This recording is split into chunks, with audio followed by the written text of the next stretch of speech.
The story of Sparta begins not with bronze shields clashing or warriors crying out their battle songs, but with the quiet rustling of olive trees in the Peloponnesian wind. Long before the legendary warriors made their mark upon history, the valley of the Eurotas River lay sleeping beneath the Mediterranean sun, waiting for the people who would transform it into the most feared military state the ancient world would ever know. In the shadow of Mount Taygetus, whose peaks rose like stone sentinels above the fertile plain, the earliest inhabitants of what would become Sparta left traces of their existence in pottery shards and primitive tools.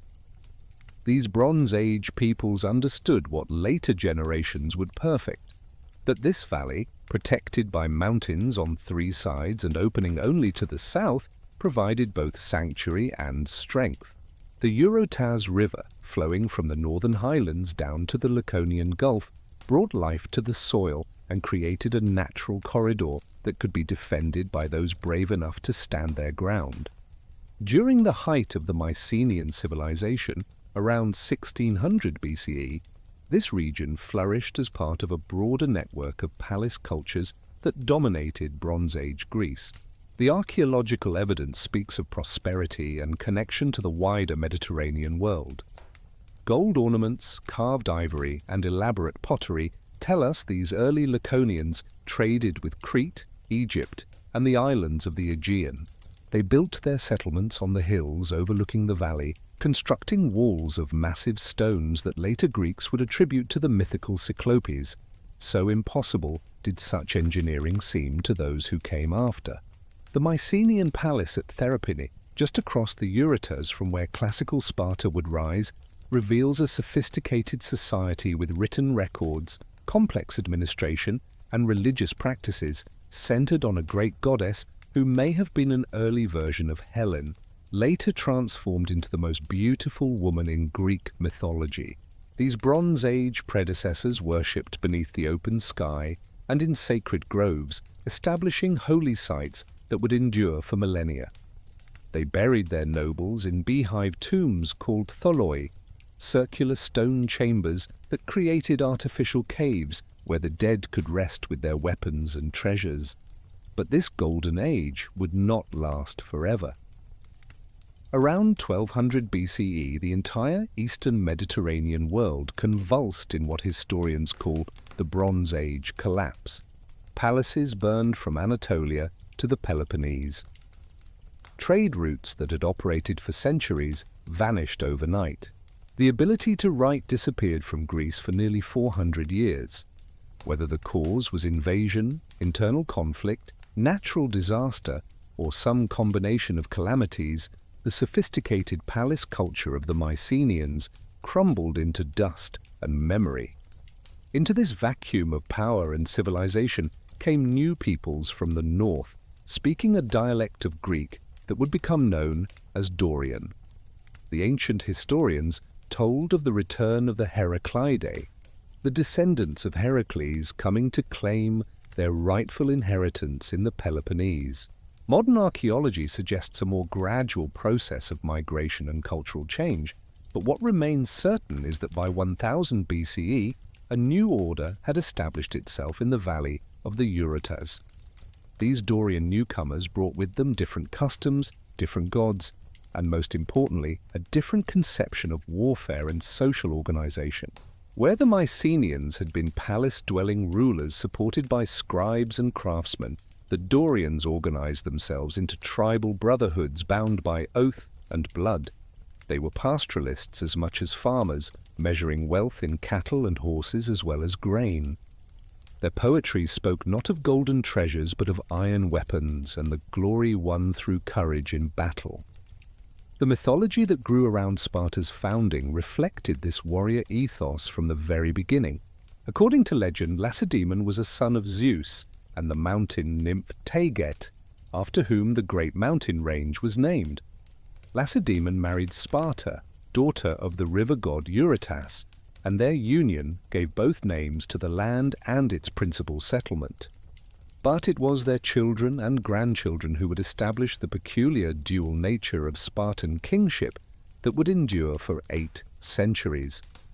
The story tells that Aristodemus, a descendant of Heracles, led the Dorian invasion into Laconia but died before the conquest was complete. His twin sons, Eurysthenes and Procles, were still infants, and no one could determine which had been born first. The oracle at Delphi, that great arbiter of Greek destiny, declared that both should rule, establishing the dual monarchy that would become one of Sparta's most distinctive features. Two royal houses, the Agiads descended from Eurysthenes and the Eurypontids from Procles, would share power in an arrangement unique in the Greek world. This division of royal authority might have weakened other states, but in Sparta it created a balance that prevented tyranny while maintaining traditional leadership. Each king served as a check on the other's ambition. One might lead the army on campaign while the other maintained order at home. They performed religious duties together, serving as high priests of Zeus Lacedaemon and Zeus Uranius, but competed for glory and influence among the warrior elite. This creative tension would drive Spartan policy for generations, preventing the stagnation that often afflicted hereditary monarchies. The early centuries of Dorian Sparta remain shrouded in uncertainty, with mythology and history intertwined so thoroughly that separating fact from legend becomes impossible. What emerges from the archaeological record is a gradual consolidation of power in the Eurotas Valley. 4 villages, or obai, grew together to form the unwalled settlement of Sparta: Limne, Messoa, Cynosura, and Pitana. A 5th, Amyclae, located several miles to the south, would later be incorporated, creating the political entity known as Lacedaemon. Unlike other Greek cities that built elaborate fortifications, Sparta remained undefended by walls, a fact that would become a point of pride and intimidation. When asked why Sparta had no walls, the legendary lawgiver Lycurgus supposedly pointed to the citizens and said these were Sparta's walls. The absence of fortifications sent a clear message to friends and enemies alike. Sparta's strength lay not in stone and mortar, but in the iron discipline and courage of its warriors. The social structure that emerged in these early centuries already showed signs of the rigid hierarchy that would define classical Sparta. At the top stood the Spartiates, the full citizens who traced their descent from the original Dorian conquerors. Below them were the perioeci, literally those who dwell around, free inhabitants of Laconia who lived in their own communities, practiced trades and crafts, and served in the army but had no political rights in Sparta itself. At the bottom were the helots, the indigenous population reduced to a state of servitude that was neither quite slavery nor freedom. The helots would become both the foundation of Sparta's power and its greatest vulnerability. Unlike chattel slaves who might be bought and sold individually, helots were bound to the land and belonged to the Spartan state rather than individual masters. They worked the plots assigned to Spartan citizens, providing the agricultural surplus that freed the Spartiates from labor and allowed them to devote themselves entirely to military training. But this same system created a massive population of resentful subjects who outnumbered their masters by perhaps 7 to 1, a demographic time bomb that would shape every aspect of Spartan society. The geography of Laconia reinforced Sparta's developing identity as a martial state. The valley of the Eurotas, roughly 40 miles long and 20 miles at its widest point, provided enough fertile land to support a substantial population, but was small enough to defend effectively. The Taygetus Mountains to the west rose over 7,000 feet, creating a nearly impassable barrier, except through a few carefully guarded passes. To the east, the Parnon range was lower, but equally defensible. To the north, the hills of Arcadia provided a buffer zone against invasion, while the southern approach from the sea could be monitored and defended at key points along the coast. This natural fortress gave Sparta advantages that other Greek states could only envy. Athens might boast of its long walls connecting the city to its port at Piraeus, but Sparta had mountain walls created by the gods themselves.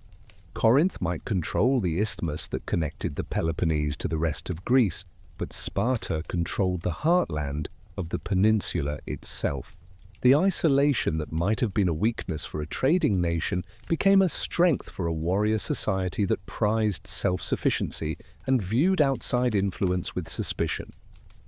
The rivers and streams that flowed from the mountains provided not just water for drinking and irrigation, but training grounds for young warriors. Spartan boys would learn to swim in the Eurotas, building strength and endurance in its cold waters. They would hunt in the forests of Taygetus, learning stealth and survival skills that would serve them in war.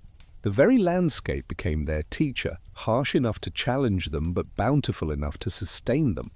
Religious practices in early Sparta reflected both continuity with the Bronze Age past and innovation brought by the Dorian migration. The sanctuary of Artemis Orthia, one of the most important religious sites in Sparta, showed evidence of continuous worship from Mycenaean times through the classical period. Here, young Spartans would undergo ritual ordeals that tested their endurance and courage, including the infamous Diamastigosis, a whipping contest that in later centuries would become a tourist attraction for visiting Romans. The cult of Helen and Menelaus at Thermopylae connected Sparta to the heroic age of the Trojan War, giving the city a claim to fame that rivaled any in Greece.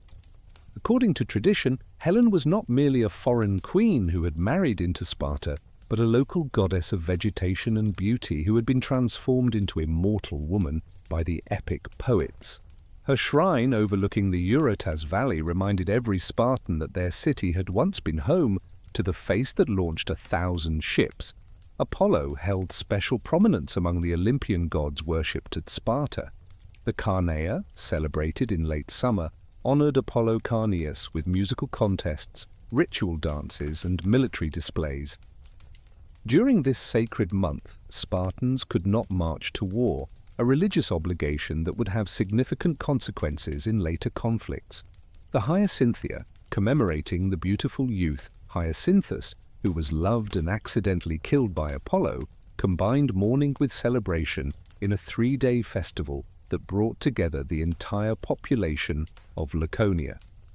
These religious observances served multiple functions in early Spartan society. They reinforced social bonds through communal participation, transmitted cultural values through myth and ritual, and provided sanctioned outlets for competition and display.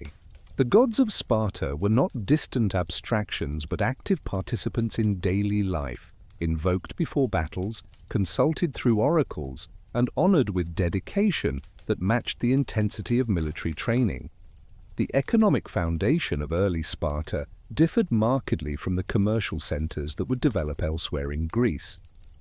While Corinth grew wealthy from trade, and Athens would eventually build an empire on maritime commerce, Sparta's economy remained fundamentally agricultural and deliberately simple. The fertile soil of the Eurotas Valley produced barley, wheat, olives, and grapes in abundance. The helots who worked the land were required to deliver a fixed portion of their produce to their Spartan masters, keeping any surplus for themselves, an arrangement that provided some incentive for productivity while ensuring the Spartiates received steady support. Livestock played a crucial role in the Spartan economy and diet. Sheep and goats grazed on the hillsides, providing wool, milk, and meat. Pigs were raised for sacrifice and consumption, their blood mixed with vinegar and salt to create the infamous black broth that became synonymous with Spartan austerity. Horses, though expensive to maintain, were bred for cavalry service and as symbols of aristocratic status. The hunting of wild boar and deer in the mountains provided not just supplementary food, but training in tracking, weapon use, and coordinated group action. Iron deposits in the Taygetus Mountains gave Sparta access to the metal that defined the new age. While bronze remained important for armor and artistic works, Iron transformed warfare and agriculture alike. Spartan smiths became renowned for their skill in forging weapons, creating the distinctive leaf-bladed spears and short swords that would become standard equipment for hoplite warriors. The quality of Spartan ironwork was such that their weapons were prized throughout Greece, though the Spartans themselves would later ban the export of military equipment to potential enemies. The social innovations that would make Sparta unique among Greek states began to emerge in these early centuries. The division between Spartiates, perioeci, and helots created a rigid hierarchy, but also a clear distribution of roles and responsibilities. The Spartiates fought and governed, the perioeci manufactured and traded, the helots farmed and served. This specialization allowed for efficiency but also created dependencies and tensions that would shape Spartan development for centuries to come. The role of women in early Sparta already showed signs of the unusual freedom they would enjoy in the classical period. While women in other Greek cities were confined to their homes and excluded from public life, Spartan women exercised openly, owned property, and participated in religious festivals. The logic was purely practical. Strong mothers produced strong sons, and women needed to be capable of managing estates while men were away at war.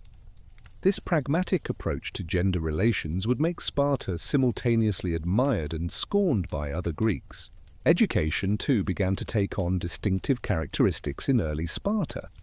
While formal institutions like the agoge would not fully develop until later reforms, the emphasis on physical training, military skills, and civic virtue was already apparent.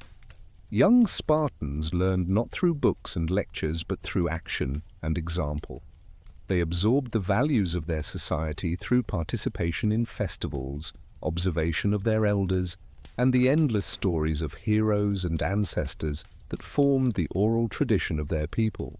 Music and poetry, surprisingly, flourished in early Sparta.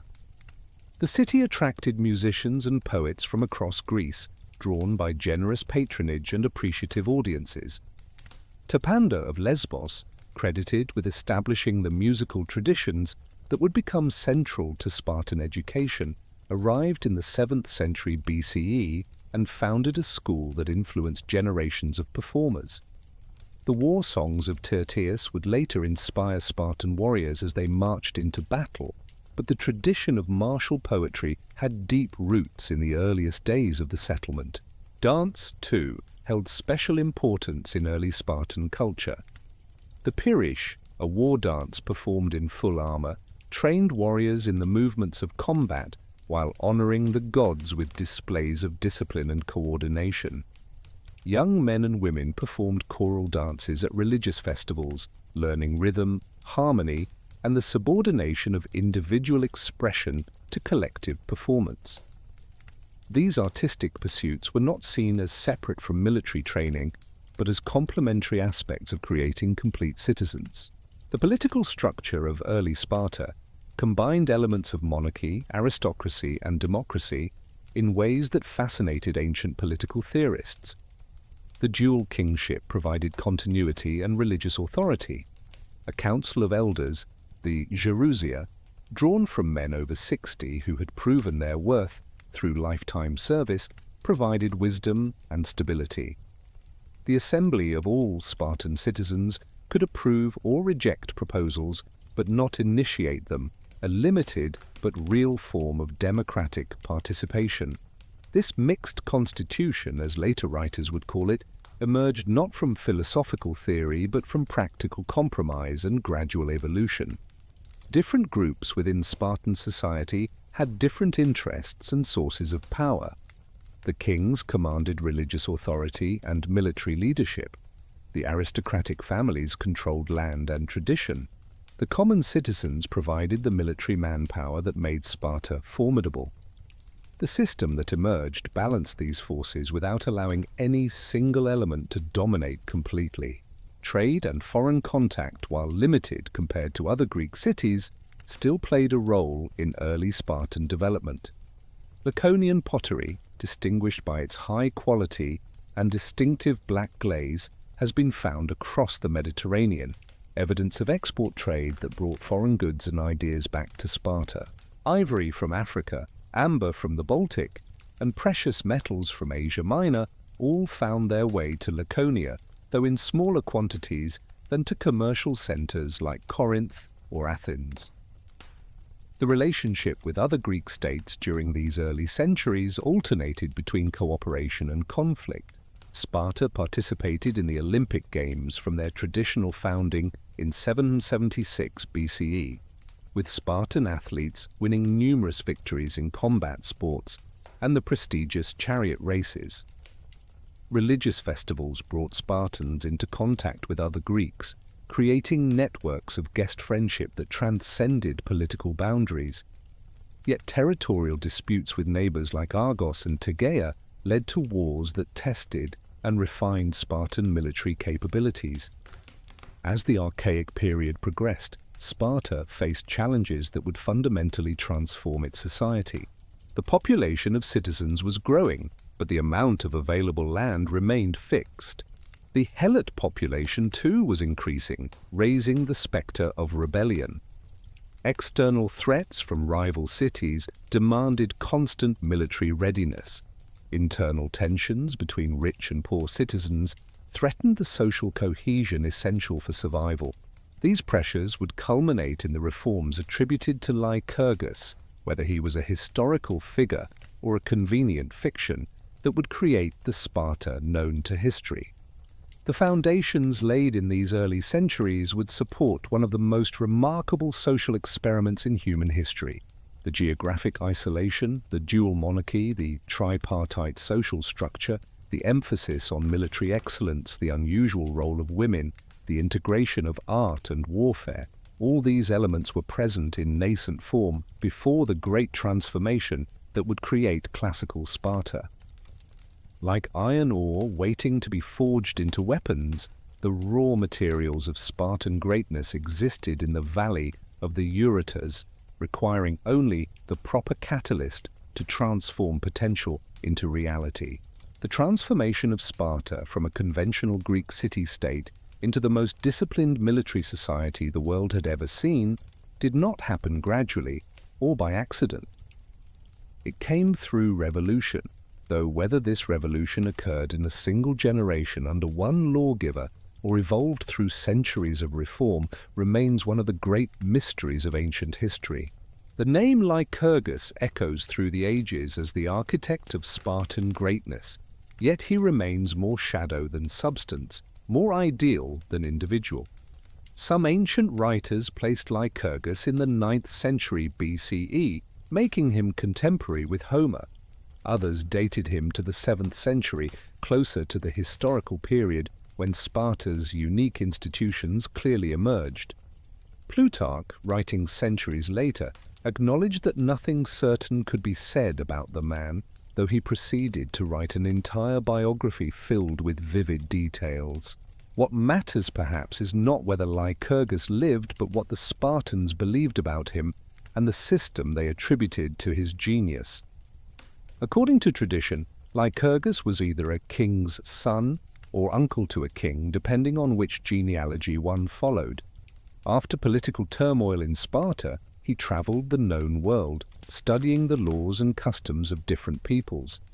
In Crete, he observed the military practices and communal meals that would later appear in Sparta. In Egypt, he learned about separating the warrior class from other occupations. Some stories even took him to India, where he encountered the gymnosophists, naked philosophers who taught wisdom through physical and spiritual discipline. The oracle at Delphi played the crucial role in legitimizing whatever reforms Lycurgus proposed. When he approached the Pythia, she supposedly addressed him not as a mortal, but as beloved of the gods, more divine than human. The oracle she delivered, known as the Great Retra, would become the constitutional foundation of the Spartan state. Written in archaic language that was already difficult to interpret by classical times, the Retra established the basic political and religious framework that would endure for centuries. The Great Retra commanded the establishment of sanctuaries to Zeus and Athena, the division of the people into tribes and obes, the the creation of a Gerousia of 30 members including the 2 kings, and regular assemblies of citizens held between Babica and Knakion, wherever those locations might have been. Most importantly, it declared that final sovereignty belonged to the assembled people, though later amendments would modify this democratic element when the people made decisions the authorities considered wrong. The genius of the Lycurgan system, whether designed by one man or evolved through generations, lay in its comprehensive nature. This was not merely political reform, but a complete restructuring of society, economics, education, and daily life. Every aspect of existence was subordinated to a single goal, creating invincible warriors who would choose death before dishonor and place the survival of Sparta above personal interest or family loyalty. Land reforms stood at the heart of the Lycurgan Revolution. All existing property arrangements were abolished, and the territory of Laconia was redistributed into equal plots called kleroi. Each Spartiate family received an allotment sufficient to support a warrior, his family, and contribute to his mess dues. These plots could not be sold, divided, or given away, ensuring that every citizen maintained the economic basis for military service. The helots attached to each plot provided the labor, delivering a fixed amount of produce regardless of the harvest's actual size. This redistribution represented perhaps the most radical social engineering ever attempted in the ancient world. Wealthy families saw their vast estates broken up, while poorer citizens suddenly possessed land they could never have acquired otherwise. The resentment this caused must have been enormous, yet the reform succeeded, suggesting either overwhelming force behind its implementation or a genuine crisis that made radical solutions acceptable to all parties. The political reforms attributed to Lycurgus refined rather than revolutionized existing institutions, but the refinements changed everything. The Gerousia became a body of 30 members, the 2 kings plus 28 elected elders over age 60 who served for life. These men, chosen from among the best families by acclamation of the assembled citizens, wielded enormous power. They prepared the agenda for the assembly, served as the supreme court in capital cases, and could veto decisions of the people they deemed harmful to the state. The ephorate, whether created by Lycurgus or added later, became the most powerful institution in Sparta. 5 ephors, elected annually from among all citizens, served as a check on both kings and Gerousia. They could prosecute kings for misconduct, supervise the education of youth, conducted foreign policy, and mobilize the army. The ephors embodied the democratic element in the Spartan constitution, yet they used their power primarily to maintain the conservative order rather than promote change. The assembly of citizens, the Apella, retained the formal sovereignty proclaimed in the Great Retra, but exercised it within narrow limits. Citizens could not debate proposals, only vote yes or no by shouting. They elected ephors and members of the Gerousia, decided questions of war and peace, and ratified treaties. Yet their real power lay less in formal votes than in the collective strength they represented. No Spartan government could long survive if it truly lost the support of the warrior class that formed the assembly. The economic reforms went beyond land redistribution to reshape the very concept of wealth and its display.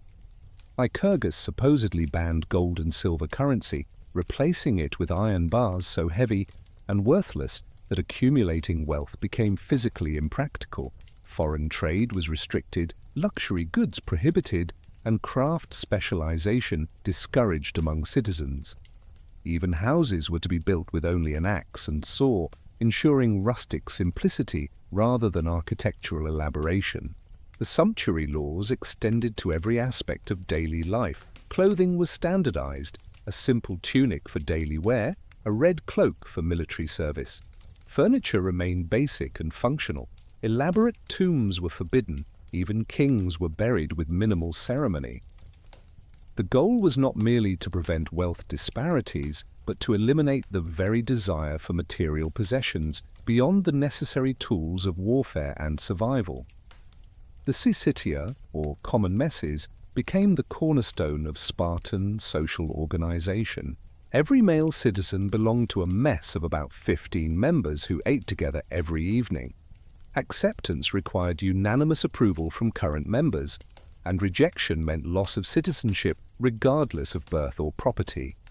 Each member contributed a monthly portion of barley, wine, cheese, and figs from his estate, with additional contributions for special occasions. The infamous black broth, a concoction of pork, blood, vinegar, and salt, formed the staple dish that visitors found revolting but Spartans considered nourishing. These messes served multiple functions beyond mere nutrition. They reinforced equality among citizens, as rich and poor ate the same food at the same table. They created bonds of loyalty that crossed family lines, making the mess companions closer than brothers. They provided daily surveillance, as any sign of weakness, cowardice, or disloyalty would be immediately noticed and reported.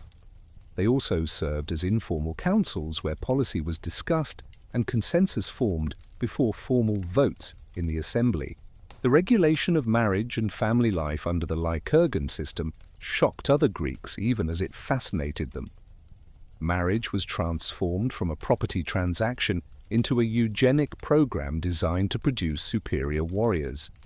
Young men were encouraged to marry at peak physical condition around age 30 to women in their late teens or early 20s. The wedding itself involved a ritualized abduction, with the bride's hair cut short and dressed in male clothing, symbolically transforming her into a worthy partner for a warrior. Married life bore no resemblance to patterns elsewhere in Greece. Husbands continued to live in barracks with their mess companions until age 30, visiting their wives secretly at night.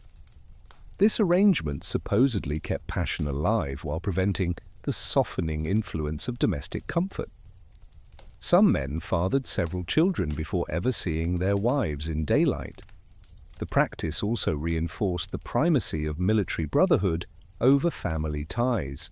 The sharing of wives among age mates, while probably exaggerated by scandalized foreign observers, reflected the subordination of individual ownership to collective good. An older man with a young wife might invite a younger man of good character to father children with her. A man who did not wish to marry might ask to borrow another's wife to produce offspring. Children belonged less to individual parents than to Sparta as a whole, with successful reproduction considered a civic duty rather than a private matter. Women in the Lycurgan system enjoyed freedoms unimaginable elsewhere in Greece, though these freedoms served the state's purposes rather than individual liberation. Girls exercised naked alongside boys, building the strength and health necessary to bear strong children. They learned to run, wrestle, throw the javelin and discus. They participated in religious festivals with dancing and singing, displaying their fitness to potential husbands. This physical training continued after marriage, as maintaining health for childbearing was considered a patriotic obligation.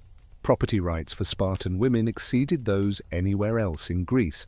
They could inherit, own, and manage estates, leading to concentration of wealth in female hands that would eventually become a serious problem for the state.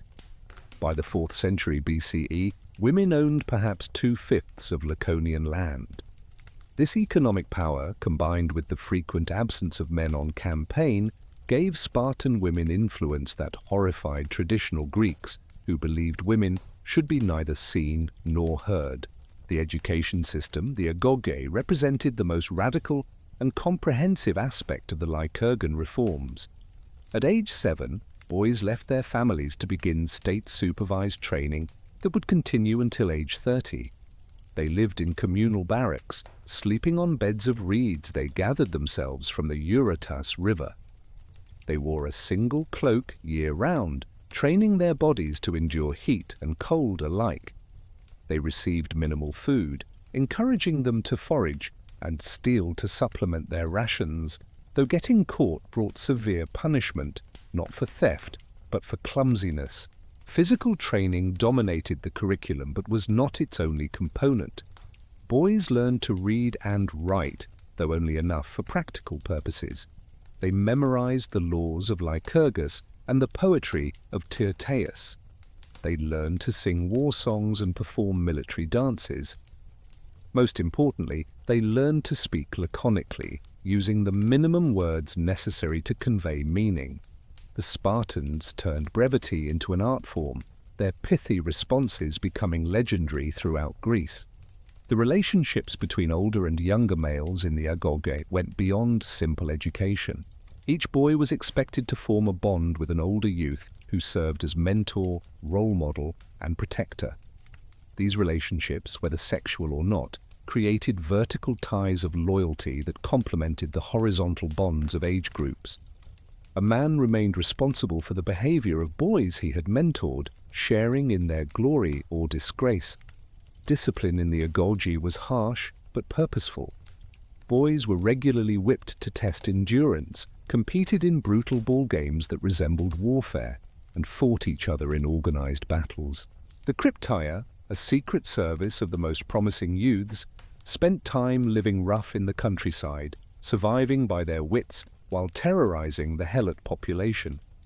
This combination of suffering and privilege, submission and dominance, created psychological bonds that made Spartan warriors willing to die for their comrades and city. The treatment of helots under the Lycurgan system institutionalized terror as state policy. Every year the ephors formally declared war on the helots, making it legal to kill them without incurring blood guilt. Young Spartans in the crypteia hunted helots who showed signs of strength or leadership, eliminating potential rebels before they could organize resistance. Helots were forced to wear dogskin caps and leather garments that marked their servile status. They were periodically whipped without cause, simply to remind them of their position. Yet the helot system also showed pragmatic flexibility. Helots who fought bravely alongside Spartans could earn freedom, becoming neodamodes with limited rights. During crises, helots were promised liberation for military service, though promises were not always kept. The system required constant vigilance and created perpetual anxiety among the Spartan elite, who knew they sat atop a volcano of resentment that might erupt at any moment. Religious reforms under the Lycurgan system integrated worship into the military social structure. The gods became patrons of Spartan discipline rather than sources of individual inspiration. Apollo received honor as the god of order and music. Artemis Orthia presided over the initiation rites that transformed boys into warriors. Ares, surprisingly, had only a small shrine, as the Spartans saw themselves as disciplined soldiers rather than berserk warriors. The Dioscuri, the divine twins Castor and Pollux, served as models for the dual kingship and the bonds between warriors. Funeral practices reflected Spartan values of equality and austerity even in death. Only men who died in battle and women who died in childbirth received marked graves, as both had fallen in service to the state. Mourning was limited to 11 days, excessive grief seen as weakness, unworthy of Spartan courage. The dead were buried within the city, unlike the practice elsewhere in Greece, removing the pollution taboos that created separation between living and dead. The Lycurgan reforms created mechanisms for their own preservation. Innovation became suspicious, change dangerous. The Spartans told themselves they had achieved perfection. Any alteration could only bring decline. This conservatism extended to every aspect of life. Music maintained ancient modes, poetry repeated traditional themes, even language resisted the changes occurring elsewhere in Greece. The system Lycurgus created, or that was created in his name, became a prison as much as a fortress, protecting Sparta from external enemies while preventing internal development. The role of perioeci in the reformed system provided essential flexibility within rigid structures. These free non-citizens handled the commerce, manufacturing, and skilled trades that citizens were forbidden to practice. They served in the army as hoplites, fighting alongside Spartans, though never quite as equals. They maintained their own communities with local autonomy, as long as they accepted Spartan leadership in military affairs.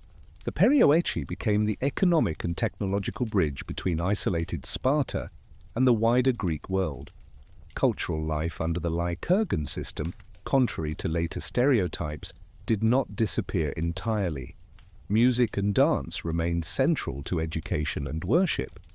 Spartan festivals attracted performers from across Greece, though the performances conformed to traditional styles. Craftsmanship in bronze reached high artistic levels, as weapons and votives required both function and beauty. Even poetry flourished within prescribed limits, as long as it celebrated martial virtues and reinforced social values. The success of the Lycurgan reforms in creating military supremacy came at tremendous human cost. Individuality was suppressed, creativity channeled into narrow paths, human relationships subordinated to state requirements. Yet for those who thrived within its constraints, the system provided meaning, purpose, and identity stronger than anything offered by the more liberal cities of Greece. To be a Spartan was to be part of something greater than oneself, a brotherhood of warriors who would live and die by the laws of Lycurgus. International reactions to the Lycurgan system ranged from admiration to horror. Other Greeks acknowledged Spartan military superiority, while deploring the brutality that created it. Philosophers found in Sparta either an ideal state where virtue was paramount, or a dystopia where humanity was sacrificed to power. The very extremism of Spartan society made it a mirror in which other Greeks examined their own values and choices. The durability of the Lycurgan system testified to its internal coherence, whatever its moral costs. For nearly 5 centuries, the basic structures established in the archaic period endured with remarkably little change. When change finally came, it was not through reform but through demographic collapse, as the warrior class that formed the system's core gradually disappeared. The very perfection the Spartans sought became their doom, as flexibility and adaptation were sacrificed to preservation of an increasingly obsolete ideal. Yet the influence of the Lycurgan reforms extended far beyond ancient Sparta. The idea that society could be deliberately engineered to produce specific human types inspired political theorists from Plato to modern totalitarians. The subordination of individual desires to collective needs resonated with those seeking alternatives to liberal individualism. The Spartan model of citizenship based on military service influenced republican thought from Rome to the American founding. Even the critique of luxury and celebration of austerity found echoes in religious and secular movements throughout history. The first judgment a Spartan faced came not on the battlefield, but in the moments after birth, when the infant was brought before the elders of the tribe at a place called Lesha. These men, experienced in evaluating human stock as a farmer, might judge cattle, examine the baby for any sign of weakness, deformity, or inadequacy. They looked for strong limbs, proper proportions, robust crying that indicated healthy lungs and fighting spirit. If the child passed this inspection, the father received permission to raise it, and the state allocated one of the 9,000 plots of land that would support the future warrior. Those infants deemed unfit for the rigorous life ahead faced a different fate, though perhaps not always the dramatic exposure on Mount Taygetus that later sources described with such horror. Some may have been adopted by perioeci families or raised as servants, their rejection from citizenship not necessarily meaning death, yet the principle remained stark and uncompromising. Sparta would invest its resources only in those capable of defending it. Compassion for the weak was a luxury this warrior state believed it could not afford. For those who passed the initial selection, the first 7 years of life unfolded within the family home, but even this domestic period served state purposes. Mothers, themselves products of Spartan physical training, raised their sons with deliberate toughness. They bathed infants in wine rather than water, believing this would test and strengthen the child's constitution. They refused to swaddle babies in the manner common elsewhere in Greece, allowing limbs to move freely and develop naturally. When children cried, mothers often ignored them, teaching from the earliest age that complaints brought no comfort. Spartan mothers developed a reputation throughout Greece for their harsh encouragement of masculine virtues. The famous phrase attributed to them, telling sons to return from battle either with their shields or on them, captured an ethos that began in the nursery. They deliberately exposed children to darkness, leaving them alone to overcome natural fears. They restricted food to prevent softness from overindulgence. They mocked tears and praised endurance, creating an environment where toughness brought approval and weakness earned contempt. Fathers, when present between military campaigns, reinforced these lessons through example rather than instruction. Young boys watched their fathers exercise, witnessed the scars from battles, heard stories of victories and honorable deaths. The relationship between father and son in Sparta was more distant than affectionate, shaped by the knowledge that at age 7 the state would claim the child. This impending separation perhaps prevented the deep emotional bonds that might have made the transition more traumatic. At 7 years old, boys entered the agoge, leaving behind not just their families, but childhood itself. They were organized into bands called helots, subdivided into smaller units, with older boys appointed as leaders. The state appointed a paidonomos, an adult citizen responsible for supervising the entire system of boy training. This man, armed with a staff and assisted by young men called mastigophoroi, or whip-bearers, maintained discipline through immediate and harsh punishment for any infraction. The physical conditions of life in the agoge were deliberately harsh to the point of cruelty. Boys received 1 cloak per year, wearing it in both summer heat and winter cold. They slept on beds made from reeds. They gathered themselves from the banks of the Eurotas, broken by hand without tools. No knives were permitted for this task, forcing boys to suffer cuts and scratches that taught them to ignore minor pain. In winter, they might add thistledown to their bedding for warmth, a small concession to comfort that seemed generous within the broader context of deprivation. Food allocation was calculated to keep boys perpetually hungry, but not starved. The daily ration of barley meal, a few olives, and perhaps some cheese provided basic nutrition, but never satisfaction. This deliberate underfunding forced boys to supplement their diet through foraging, hunting, and theft. The Spartans turned stealing into a training exercise, encouraging boys to raid gardens, steal from the mess halls, and take food wherever they could find it. The crime was not in theft, but in getting caught, which brought severe beatings not for moral failure, but for lack of skill. The story of the boy and the fox, perhaps apocryphal but culturally revealing, illustrated the extremes of this system. A youth who had stolen a fox cub hid it under his cloak when confronted by adults. Rather than reveal his theft and face punishment for being caught, he allowed the terrified animal to claw and bite his stomach, maintaining composure until he could escape. He later died from the wounds, becoming a hero for choosing death over the dishonor of exposure. Whether true or not, the tale taught every Spartan boy that endurance of pain was more valuable than life itself. Physical training dominated daily life in the agoge, but it went far beyond simple exercise. Boys learned to run barefoot over rough terrain, toughening their feet while building endurance. They swam in the Eurotas regardless of season, the cold water building resistance to temperature extremes. Wrestling, boxing, and pancration taught combat skills while reinforcing hierarchies of strength and skill. The spherical ball game called episkiros involved 2 teams fighting for control of a ball with few rules beyond prohibition of murder, resembling warfare more than sport. Dance training might seem incongruous in this martial environment, but the Spartans understood its military applications. The Pyrrhic dance, performed in full armor with shield and spear, taught the rhythmic movements essential for maintaining phalanx formation.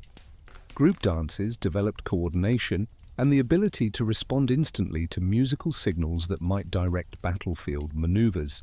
Even the graceful movements of religious dances built flexibility and body control useful in combat.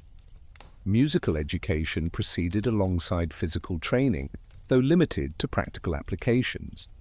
Boys learned to sing marching songs and religious hymns, their voices joining in choruses that built group cohesion. They mastered enough literacy to read military dispatches and laws, but were discouraged from extensive study that might lead to questioning established order. Mathematics was taught only insofar as it related to military formations and logistics. Rhetoric, so prized in Athens, was rejected in favor of laconic speech that conveyed maximum meaning in minimum words. The competitive element permeated every aspect of the agoge. Boys competed not just in sports and military exercises, but in endurance of pain, with formal whipping contests at the altar of Artemis Orthia. They competed in obedience, with rewards for those who responded most quickly to orders. They competed in theft, with honor going to those who stole most successfully. This constant competition created hierarchies within age groups while preventing complacency among those who excelled. Punishment in the agoge was swift, severe, and public. Beatings were administered not in anger, but as calculated tools of conditioning. Boys learned to accept punishment without complaint, standing still while being whipped, showing neither fear beforehand nor resentment afterward. The ability to endure punishment became a source of pride, with boys boasting of the number of lashes they had received without crying out. This transformation of pain from something to be avoided into something to be embraced represented one of the agoge's most profound psychological achievements. As boys progressed through their training, the challenges intensified. Older youths engaged in organized battles at the Platanistas, an island surrounded by moats where teams fought with no holds barred except eye gouging and biting. These battles, held at festival times with spectators watching, combined ritual violence with practical combat training. Victory brought honor not just to individuals but to their entire age group, creating collective investment in success. The crypteia represented the ultimate test for the most promising young Spartans around age 18.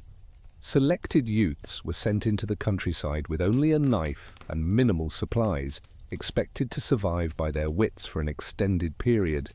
By day they hid, by night they emerged to steal food and terrorize the helot population. Those helots found outside after dark could be killed with impunity, the crypteia serving both as advanced training for the youth and state terrorism against potential rebels. This secret service operated throughout Laconia and Messenia, gathering intelligence on helot activities while eliminating those who showed leadership potential. The psychological impact on the helot population was devastating, never knowing when death might come from the darkness. For the young Spartans involved, the crypteia provided real-world application of skills learned in training while reinforcing their absolute superiority over the servile population. The mentor relationships that developed in the agoge went beyond simple instruction to create lifelong bonds that shaped Spartan society. An older youth, usually in his late teens or early 20s, would form a special relationship with a younger boy around 12. These relationships, called aspinalae and aites, meaning inspirer and listener, provided emotional support within the harsh environment while transmitting cultural values across generations. The older partner was held responsible for the younger's behavior, sharing in his successes and failures. The sexual component of these relationships, while controversial among ancient observers and modern scholars alike, seems to have been secondary to their educational and social functions. What mattered was the creation of vertical loyalties that complemented the horizontal bonds of age mates. A warrior would fight more fiercely knowing his former mentor or pupil was watching.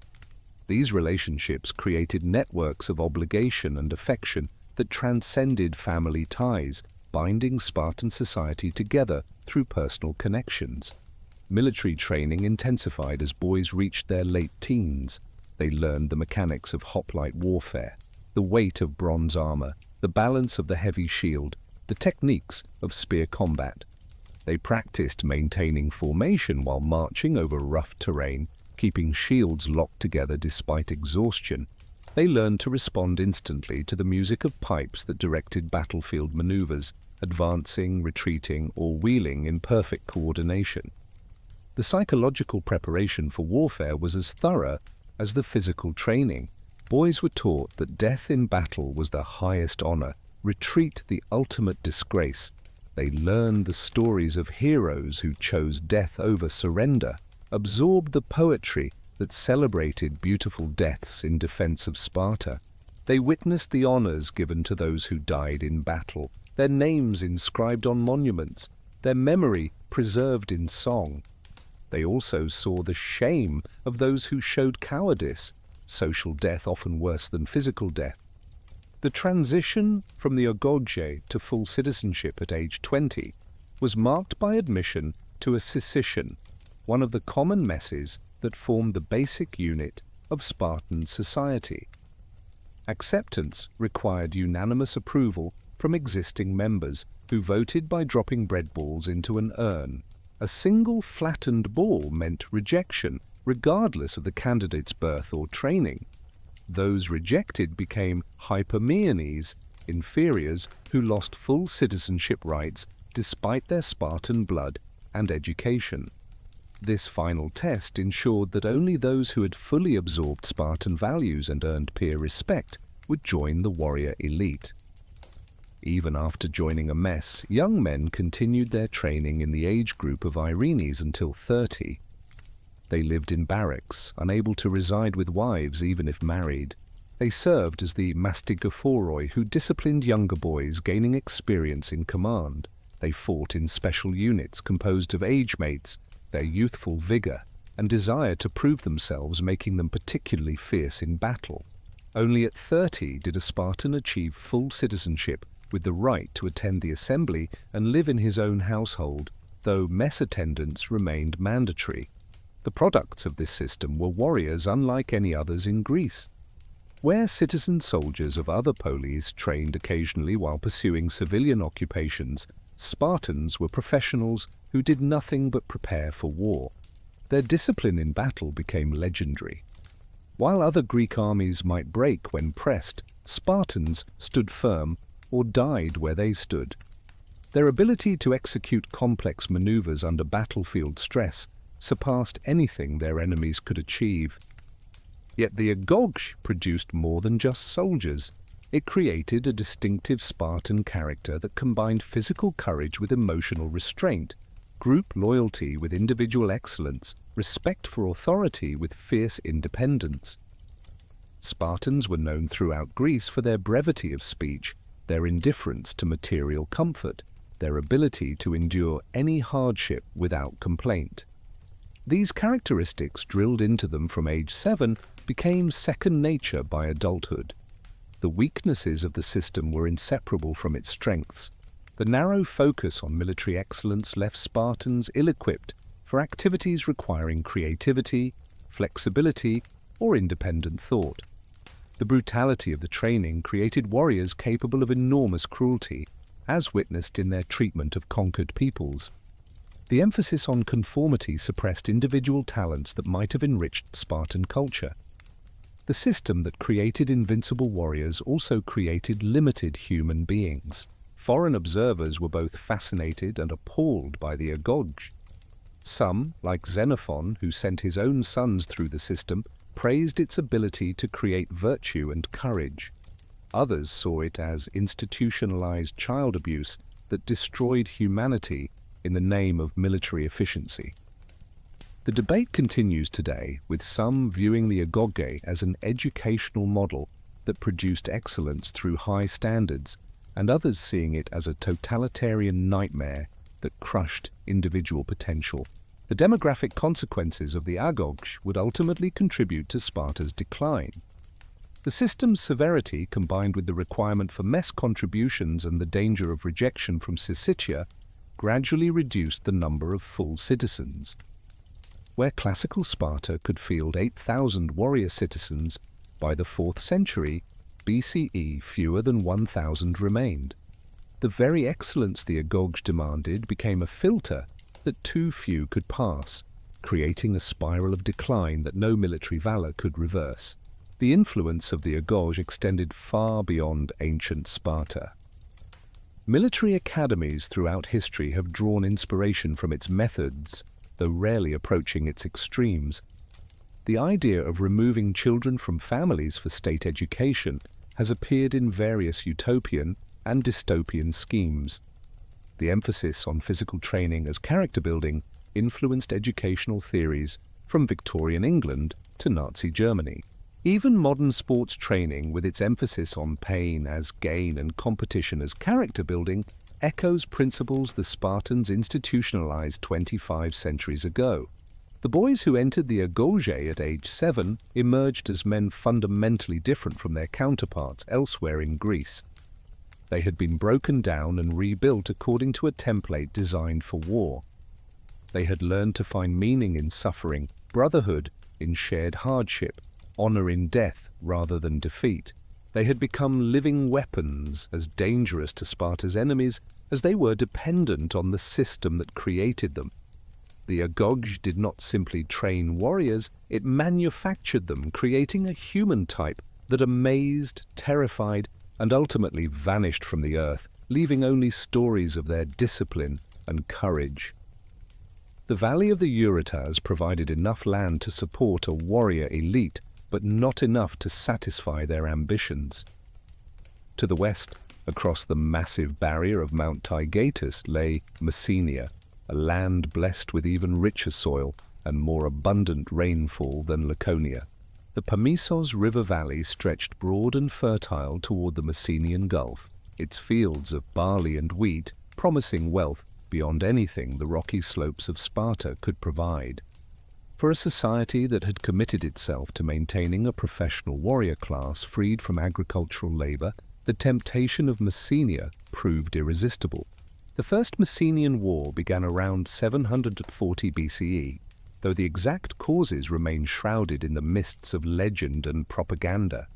Some accounts spoke of Spartan maidens violated at a religious festival, others of Messenian cattle raids across the mountains. What mattered was not the pretext, but the underlying reality. Sparta needed land to support its growing citizen population, and Messenia possessed what Sparta required. The war that followed would last 20 years and transform both victor and vanquished in ways neither could have anticipated. The early years of the conflict revealed the limitations of traditional Greek warfare. Both sides fielded armies of citizen hoplites, farmers who took up arms when called, but returned to their fields between campaigns. Battles were formal affairs, almost ritualistic, with armies meeting on chosen ground to settle disputes in a single afternoon of combat. But the conquest of an entire region required something different, something more sustained and systematic than the seasonal warfare Greece had known. According to the traditions preserved by Pausanias, writing centuries later, the war centered on the mountain fortress of Ithome, a natural citadel that dominated northern Messenia. The Messenians, led by their king Euphas, withdrew to this stronghold when they could no longer face the Spartans in open battle. For years the siege continued, with neither side able to force a decision. The Spartans learned the frustrations of mountain warfare, where their disciplined phalanx counted for less than endurance and determination.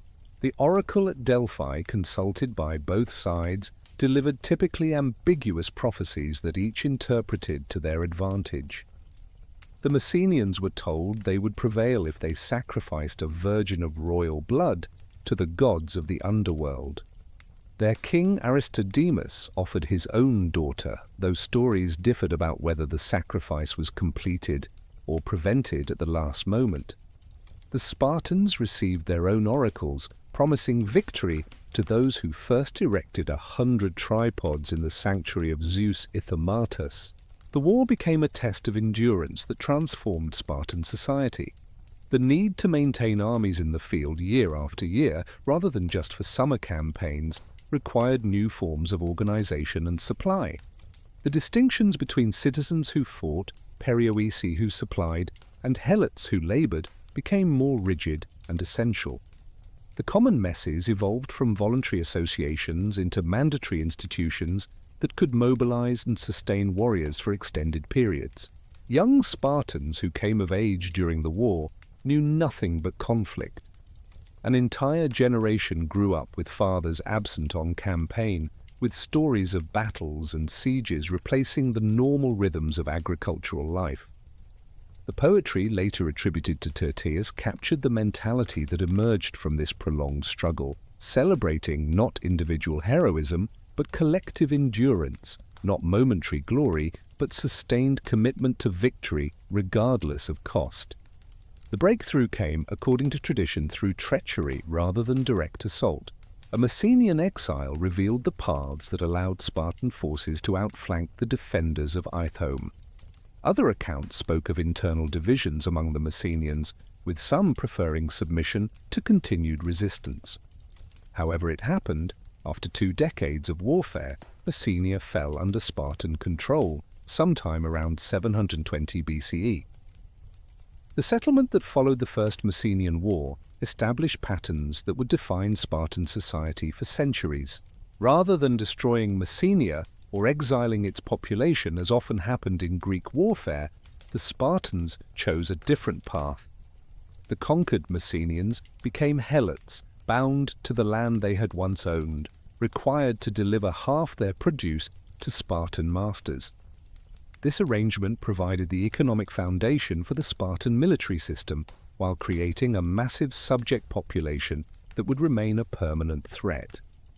The helot system that emerged from the conquest of Messenia was unique in the Greek world. These were not slaves in the conventional sense, bought and sold as property. They could not be separated from their land, maintained their own families and communities, and kept whatever surplus remained after delivering their required tribute. Yet neither were they free, unable to leave their villages, subject to systematic humiliation and random violence, living under what amounted to permanent martial law. For the Spartans, the helot system solved the fundamental problem of how to maintain a professional warrior class. Each Spartan citizen received a kleros, an allotment of land with its attached helot families, that provided the food and resources needed to devote himself entirely to military training. The helots did all the agricultural work that in other Greek cities was performed by the citizens themselves. This division of labor created the leisure necessary for the intensive military preparation that made Spartan armies invincible. Yet the very success of the conquest created new vulnerabilities. The Spartans now ruled a subject population that outnumbered them by perhaps 7 to 1, maybe more.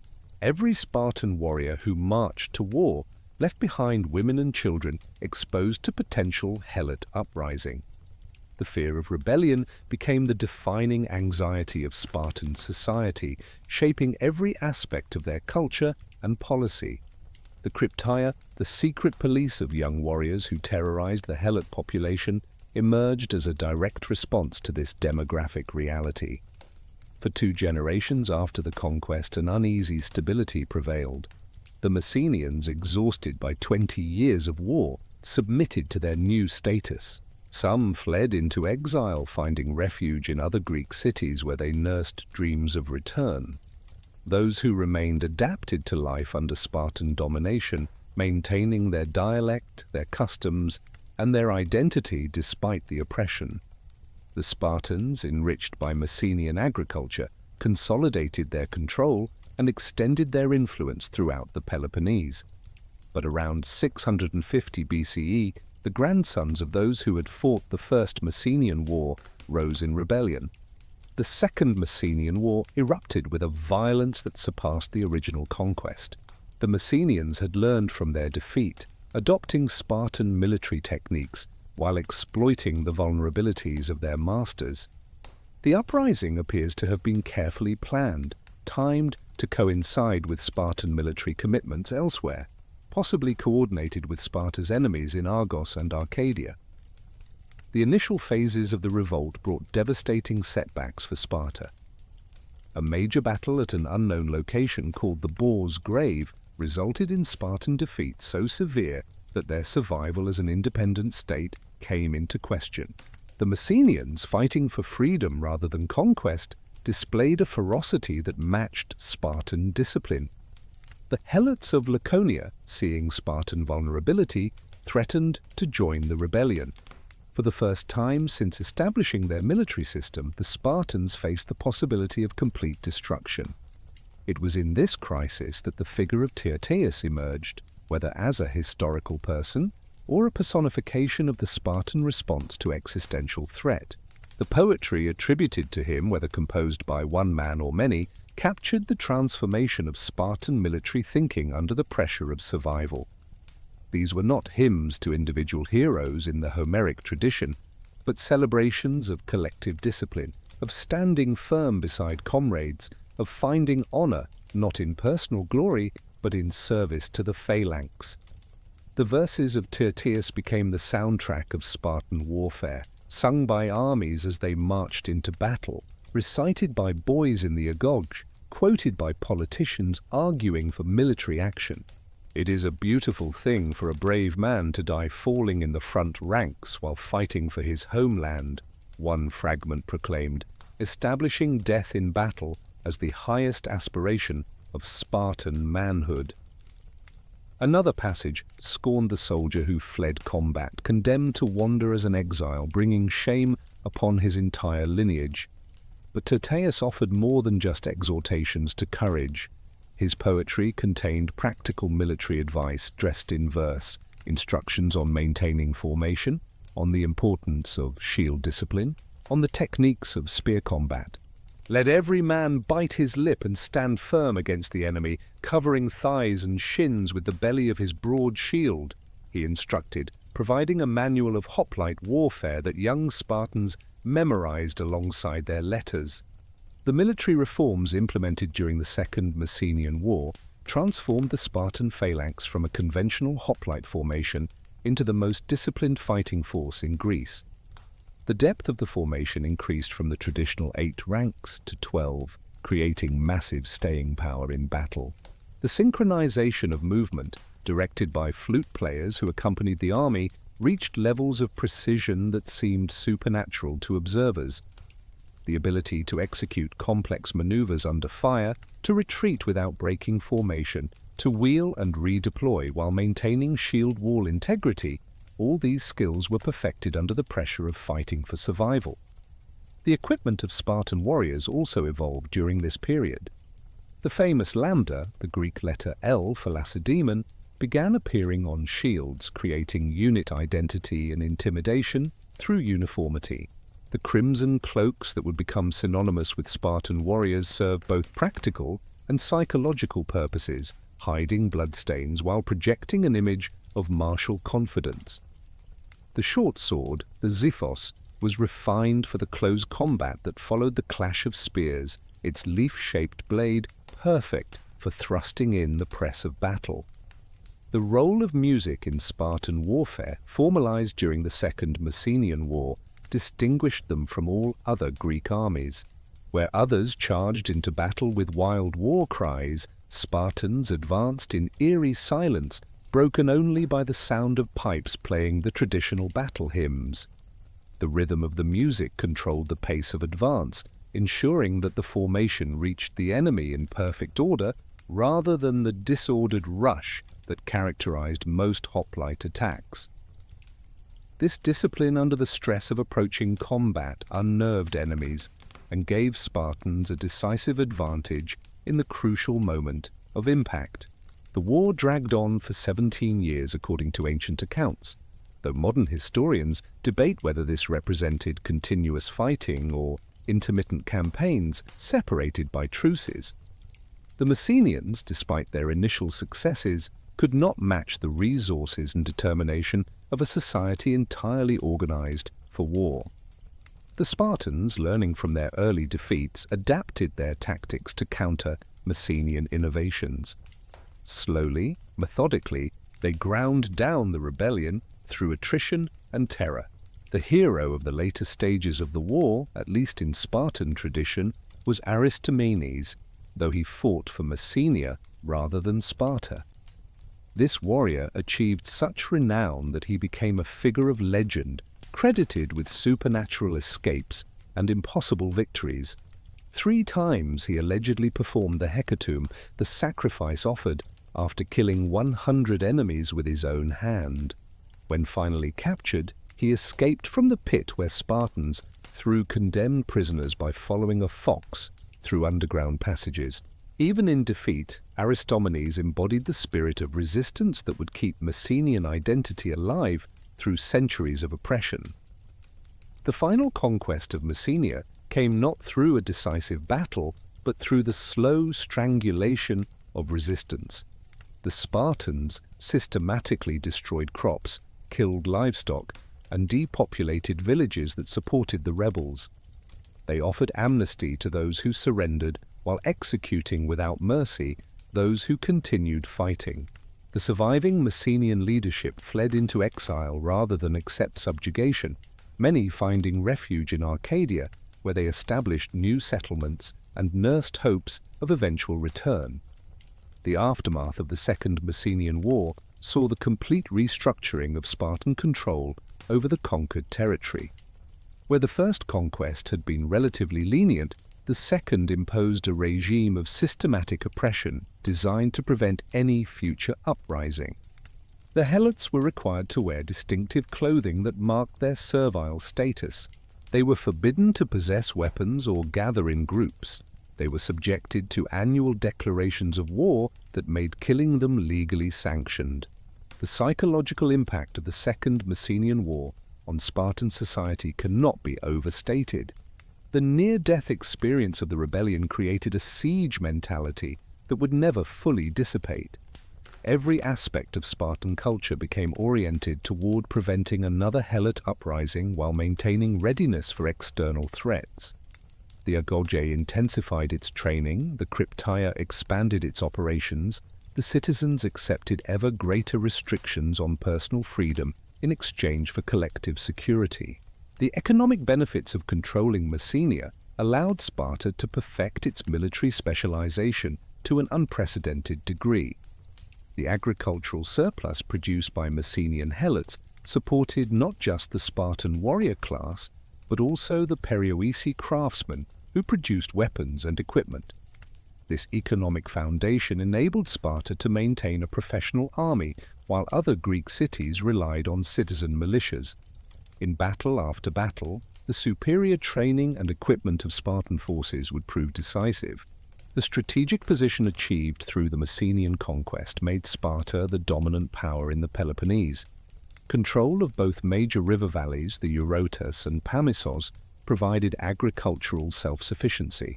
The mountain passes could be defended by small forces, allowing the main army to project power elsewhere. The subjected populations provided auxiliary troops when needed, while the threat of their rebellion kept Sparta's enemies hoping for internal collapse rather than direct confrontation. Yet the Messenian Wars also revealed the fundamental contradiction at the heart of Spartan power. The same conquests that made Sparta mighty also made it vulnerable.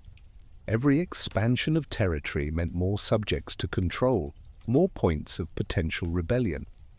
The need to maintain dominance over the helots prevented Sparta from exploiting its military superiority through extended foreign campaigns. The garrison state, created to hold Messenia, became a prison for the Spartans themselves. The cultural legacy of the Messenian Wars extended far beyond military innovations. The poetry of Tyrtaeus established a new genre of martial verse that influenced Greek literature for centuries. The image of the Spartan warrior, perfected in these conflicts, became an archetype that resonated through Western culture. The moral questions raised by the helot system sparked philosophical debates about justice, slavery, and the price of security that remain relevant today. International reactions to Sparta's treatment of Messenia varied according to political interests. Cities threatened by Spartan expansion sympathized with Messenian exiles and sometimes provided military support for rebellion attempts. Others admired Spartan strength and sought alliance with the dominant Peloponnesian power. The oracle at Delphi, influenced by Spartan donations and military might, generally supported the status quo while occasionally offering hope to Messenian suppliants. The Messenian Wars established patterns that would define Greek interstate relations for the classical period. The concept of enslaving entire Greek populations rather than just barbarians set a precedent other cities would follow. The use of terror as state policy, the mobilization of society for perpetual warfare, the subordination of individual freedom to collective security, all these elements first crystallized in the crucible of the Messenian conflicts. As the 6th century BCE began, Sparta stood as the unquestioned military power of southern Greece.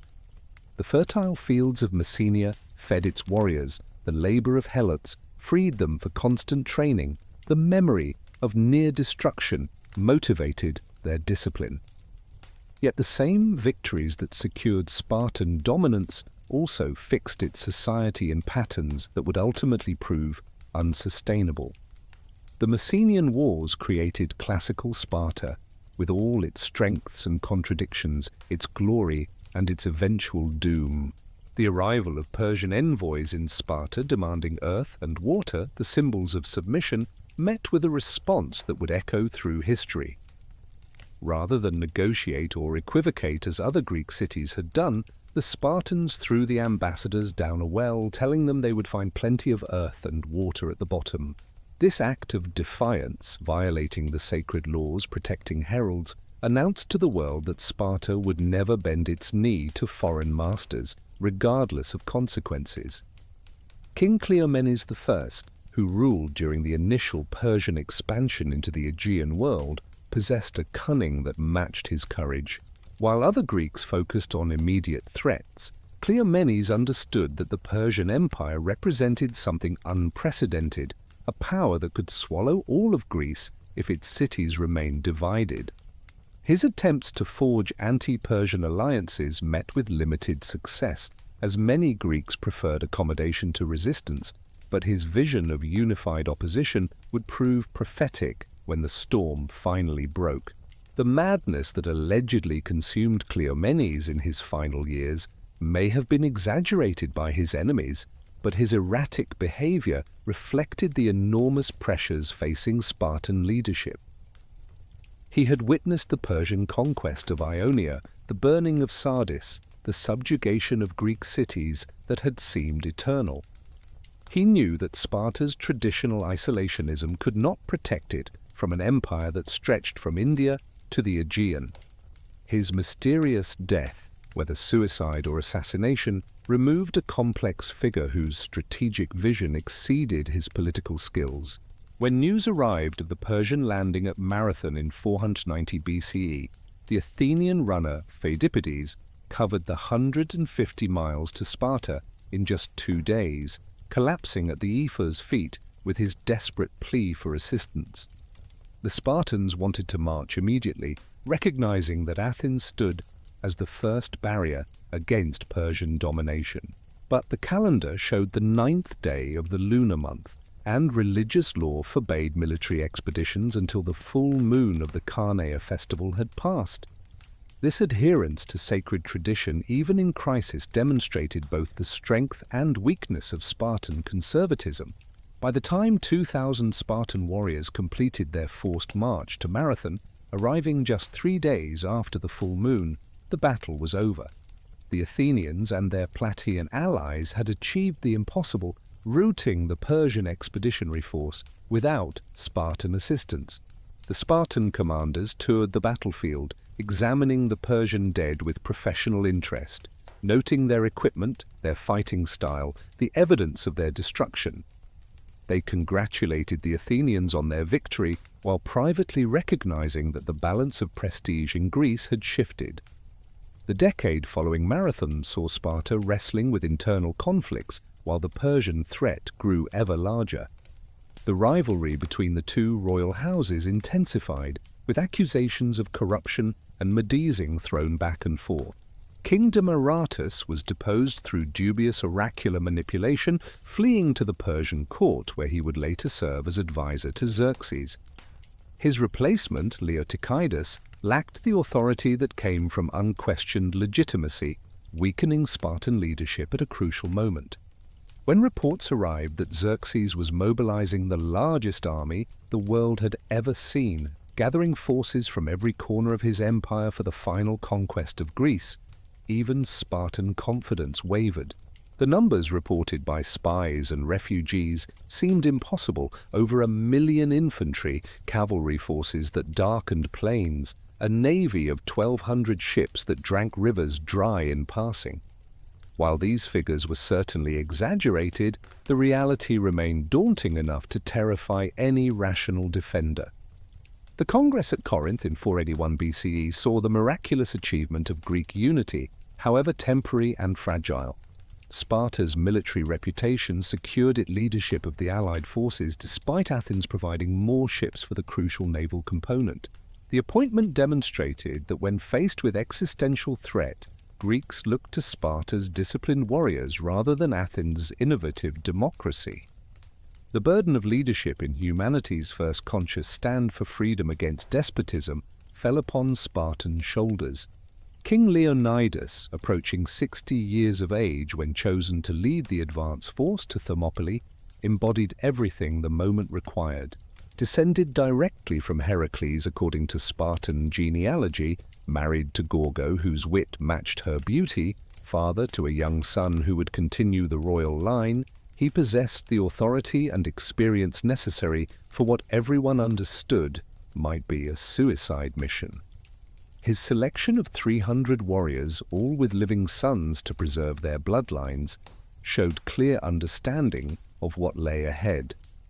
The march to Thermopylae in late summer of 480 BCE was no regular military expedition, but a religious procession toward sacrifice. The 300 Spartans were accompanied by their helot attendants and joined along the route by contingents from other Greek cities: 700 Thespians, 400 Thebans, various Peloponnesian allies, bringing the total Greek force to perhaps 7,000. Yet everyone knew these numbers were insufficient to hold the pass indefinitely. They marched not toward victory, but toward a glorious death that might inspire others to continue the fight. The hot gates of Thermopylae, where thermal springs had created a narrow passage between mountain and sea, offered the only defensible position in central Greece. Here, Persian numbers would count for nothing. The fighting compressed into a space where a few determined warriors might hold back an empire. Leonidas immediately set his men to rebuilding an old wall that blocked the passage, while sending scouts into the mountains to watch for alternative routes the Persians might discover. When Xerxes arrived with his vast host, he could not initially believe that such a small force intended to oppose him. He waited 4 days, expecting the Greeks to flee, when they fully comprehended the odds against them. Persian scouts reported the bizarre sight of Spartan warriors exercising naked outside their fortifications, combing their long hair as if preparing for a festival rather than a battle. Demaratus, the exiled Spartan king in Xerxes' entourage, explained that this was indeed preparation, but for the festival of death that awaited anyone who tried to pass. The first day of battle shattered Persian confidence in their numerical superiority. Wave after wave of troops crashed against the Greek position, only to be slaughtered in the narrow passage where their numbers meant nothing. The Spartans demonstrated the perfection of their martial system, rotating fresh troops into the line, maintaining shield discipline despite exhaustion, executing feigned retreats that drew enemies into killing zones. The Persian dead piled so high they created obstacles for the next assault. On the second day, Xerxes committed his immortals, the the 10,000 elite guards who formed the core of Persian military might. These were not the levy troops of conquered nations, but professional soldiers armed with the best equipment the empire could provide. Yet even they could not break the Greek line. The Spartans, fighting with a controlled fury that seemed almost supernatural, cut through the immortals as efficiently as they had the regular troops. The sight of his finest warriors retreating in disorder reportedly drove Xerxes to leap from his throne in dismay. The betrayal came from one Ephialtes, a local Greek who revealed to the Persians the mountain path that circumvented the Greek position. Whether motivated by greed, fear, or political calculation, his treachery rendered the sacrifice at Thermopylae inevitable, while ensuring his name would become synonymous with traitor for all time. When Leonidas learned that Persian forces were moving through the mountains to attack his rear, he made the decision that would transform him from king to legend. Dismissing most of the allied forces to fight another day, Leonidas retained only those bound by duty or honor to remain. The 300 Spartans could not leave without violating their laws and their oaths. The 700 Thespians chose to stay, refusing to abandon their Spartan comrades. The 400 Thebans remained under disputed circumstances, either as volunteers or virtual hostages. Together, this force of perhaps 1,400 would face the entire Persian army in a last stand designed to buy time and inspire resistance. The final morning at Thermopylae saw the Greeks advance beyond the wall, into the wider part of the pass, determined to kill as many Persians as possible before being overwhelmed. Leonidas fell early in the fighting, and a savage struggle erupted over his body, the Spartans 4 times driving off Persian attempts to capture it. When their spears shattered, they fought with swords. When swords broke, they used fists and teeth. The Thespians died where they stood. The surviving Spartans withdrew to a small hill where they made their final stand. The end came not through assault, but through arrows, the Persians unwilling to lose more men to Spartan fury. The arrow storm that darkened the sky, famously welcomed by the Spartan Dieneces as providing shade to fight in, ended the Battle of Thermopylae, but began its transformation into myth. Every Spartan warrior died facing the enemy, their bodies found in positions of combat rather than flight. The Persian victory had cost them 20,000 dead, including 2 of Xerxes' brothers, a price that shook the invading army's confidence. While Leonidas and his 300 died at Thermopylae, their sacrifice achieved everything intended. The 3 days of fighting allowed the Greek fleet to withdraw in good order from Artemisium. The demonstration that Persians could be fought and killed in enormous numbers inspired resistance rather than surrender. Most importantly, the story of the 300 spread throughout Greece faster than the Persian army could march, transforming a tactical defeat into a moral victory that united Greeks as nothing else could have. The evacuation of Athens and the Persian burning of the Acropolis might have ended Greek resistance if not for the example of Thermopylae.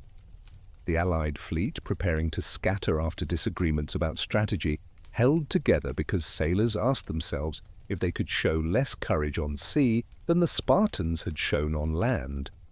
The victory at Salamis that destroyed the Persian navy was made possible by the unity that Leonidas had purchased with his life. The winter following Salamis saw furious preparation throughout Greece for the land battle everyone knew must come. The Spartans, stung by criticism that they had sent only 300 to Thermopylae, while expecting others to die defending Spartan interests, mobilized their entire army for the first time in memory. 5,000 Spartiates, accompanied by 5,000 perioeci and attended by 35,000 helots, marched north under the command of Pausanias, regent for Leonidas's underage son. The Battle of Plataea in 479 BCE represented the largest gathering of Greek forces ever assembled, with contingents from 24 cities standing together against the Persian army Xerxes had left under his general Mardonius. The Spartans held the position of honor on the right wing, their red cloaks and bronze armor gleaming in the summer sun, the letter lambda on their shields proclaiming their identity to friend and foe alike. For 11 days the armies faced each other, neither willing to attack across the river that separated them. When battle finally erupted through a combination of maneuver and miscommunication, the Spartans found themselves isolated, facing the best Persian troops while their allies were scattered or engaged elsewhere. The Persian cavalry harassed them with arrows while infantry prepared for the killing blow. Pausanias, displaying the calm that Spartan training instilled, ordered his men to maintain defensive positions while he performed the sacrifices necessary to obtain favorable omens for attack. The discipline required to stand under arrow fire, watching comrades fall, waiting for religious authorization to engage, demonstrated the unique nature of Spartan military culture. Other armies might have broken or charged without orders, but the Spartans held their formation, their shields locked, their patience absolute. When the omens finally proved favorable and Pausanias gave the signal, the pent-up fury of the Spartan advance shattered the Persian line in minutes. The death of Mardonius, struck down by a Spartan named Arimnestus, turned Persian retreat into rout. The Spartans pursued with methodical efficiency, cutting down fleeing enemies while maintaining enough order to storm the Persian fortified camp. The slaughter that followed was complete, with barely 3,000 of the original Persian force surviving to flee back to Asia.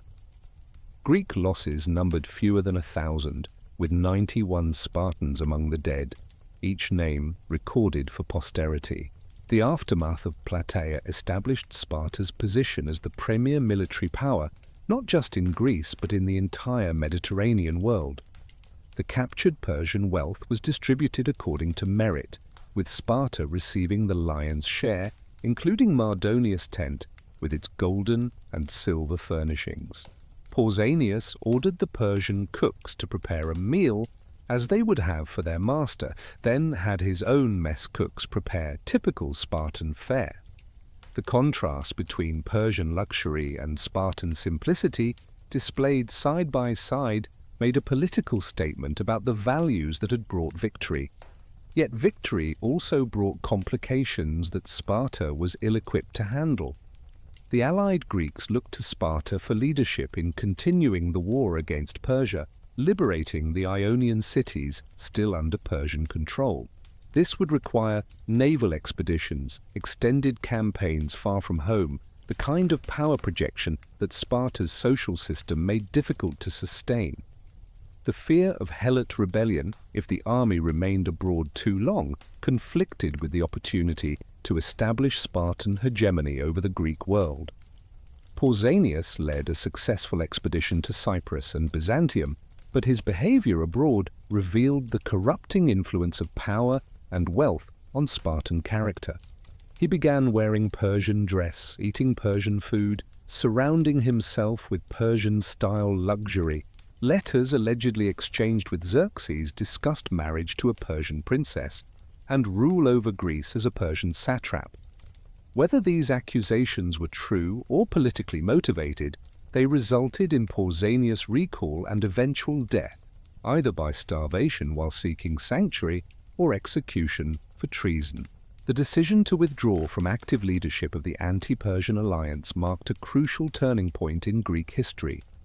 Sparta, recognizing that naval warfare and distant campaigns threatened its internal stability, ceded leadership to Athens with its superior fleet and democratic energy.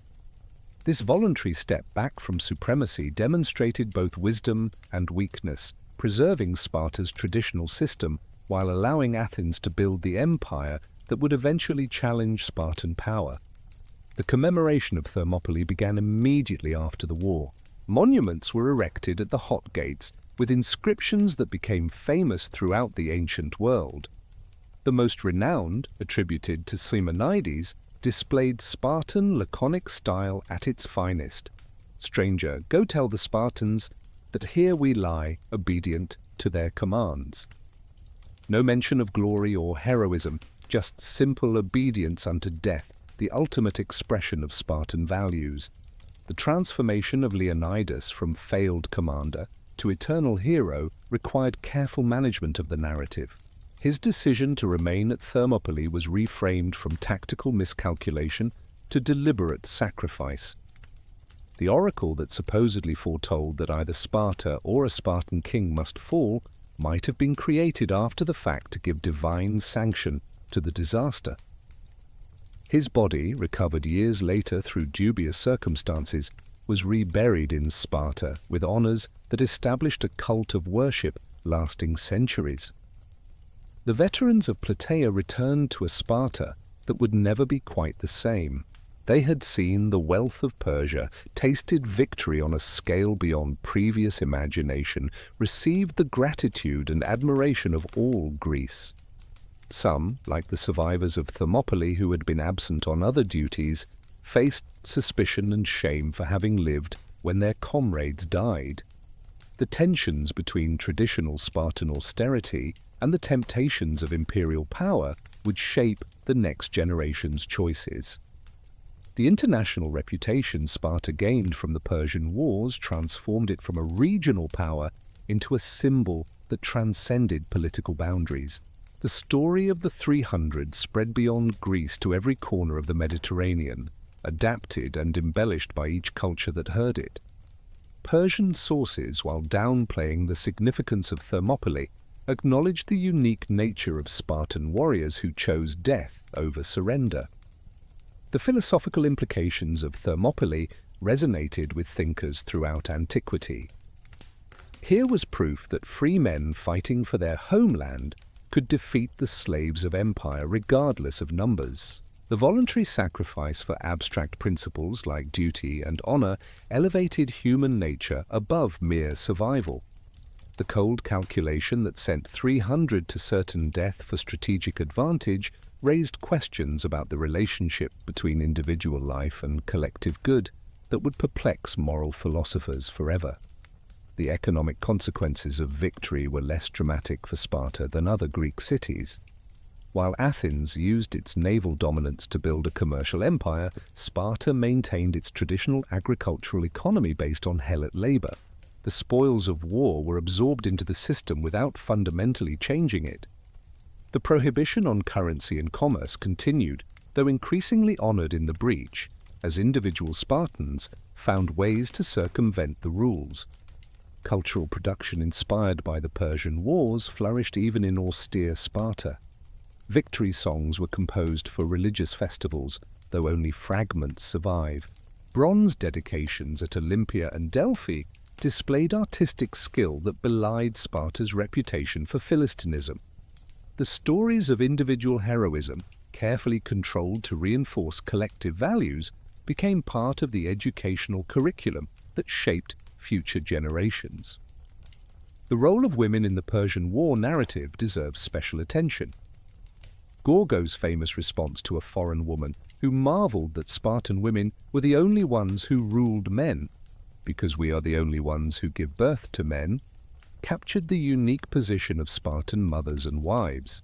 The women who told their sons to return with their shields or on them were not simply passive supporters but active participants in creating the mentality that made Thermopylae possible.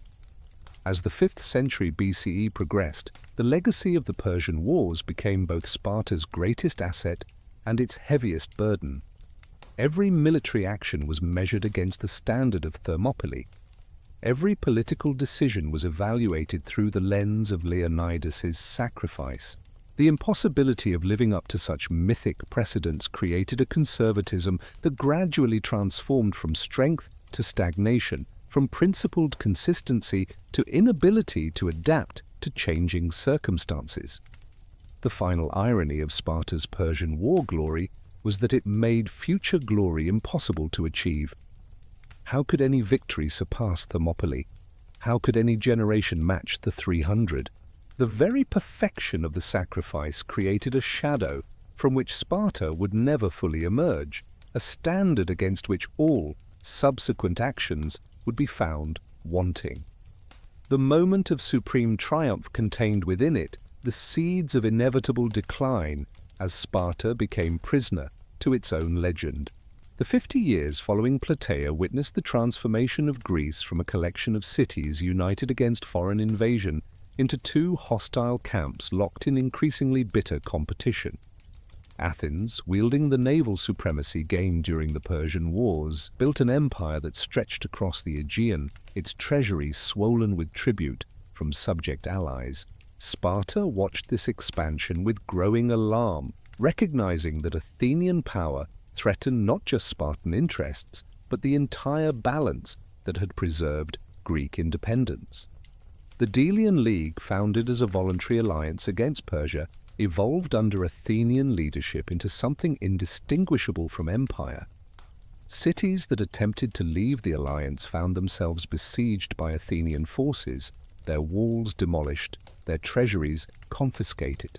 The treasury itself was moved from neutral Delos to Athens, where funds meant for common defense were diverted to building projects that glorified Athenian power. The Parthenon, rising above the Acropolis in marble splendor, was built with money extracted from cities that had no say in its construction. Spartan response to Athenian expansion was hampered by the fundamental conservatism of its society and the eternal fear of helot rebellion. Every military expedition beyond the Peloponnese required careful calculation of risks, not just from external enemies, but from the servile population that outnumbered Spartans 7-1. The earthquake of 464 BCE that devastated Laconia and triggered a massive helot uprising reminded every Spartan that their real enemy might be sleeping in their own fields. The revolt that followed the earthquake saw the helots of Messenia rise with a coordination that suggested years of secret planning. They seized Mount Ithome, the ancient fortress that had sheltered their ancestors during the Messenian Wars, and held it against repeated Spartan assaults. The siege lasted 10 years, draining Spartan resources and revealing military limitations that enemies noted with interest. When the rebels finally negotiated safe passage, Athens settled them at Naupactus on the Corinthian Gulf, a deliberate provocation that Sparta would not forget. King Archidamus II, who assumed the Aegeid throne during these turbulent years, possessed a temperament unusual among Spartan royalty. Cautious where others were aggressive, diplomatic where predecessors relied on force, he understood that war with Athens meant something unprecedented in Greek experience. This would not be a traditional conflict settled by a single battle, but a grinding struggle between incompatible systems, one commanding the land, the other ruling the sea. The incidents that finally triggered open warfare were almost trivial compared to what followed. A dispute between Corinth and its colony Corcyra drew in both major powers as protectors. The revolt of Potidæa, an Athenian tribute city with Corinthian ties, created another flashpoint. The Megarian decree, by which Athens banned Megarian merchants from all ports in its empire, strangled a Spartan ally economically. Each side accused the other of violating the 30 Years' Peace signed in 445 BCE, though both knew the real issue was whether Greece would have one hegemon or two. When the Peloponnesian League voted for war in 432 BCE, Archidamus spoke against it with remarkable prescience. He warned that this conflict would last not months but decades, that it would be inherited by their children, that victory was far from certain despite Spartan military superiority. His speech, preserved by Thucydides, revealed a sophisticated understanding of grand strategy rare among Spartans.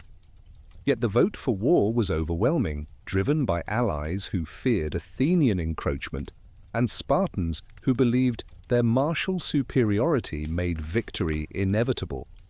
The strategy Archidamus ultimately adopted reflected both Spartan strengths and limitations.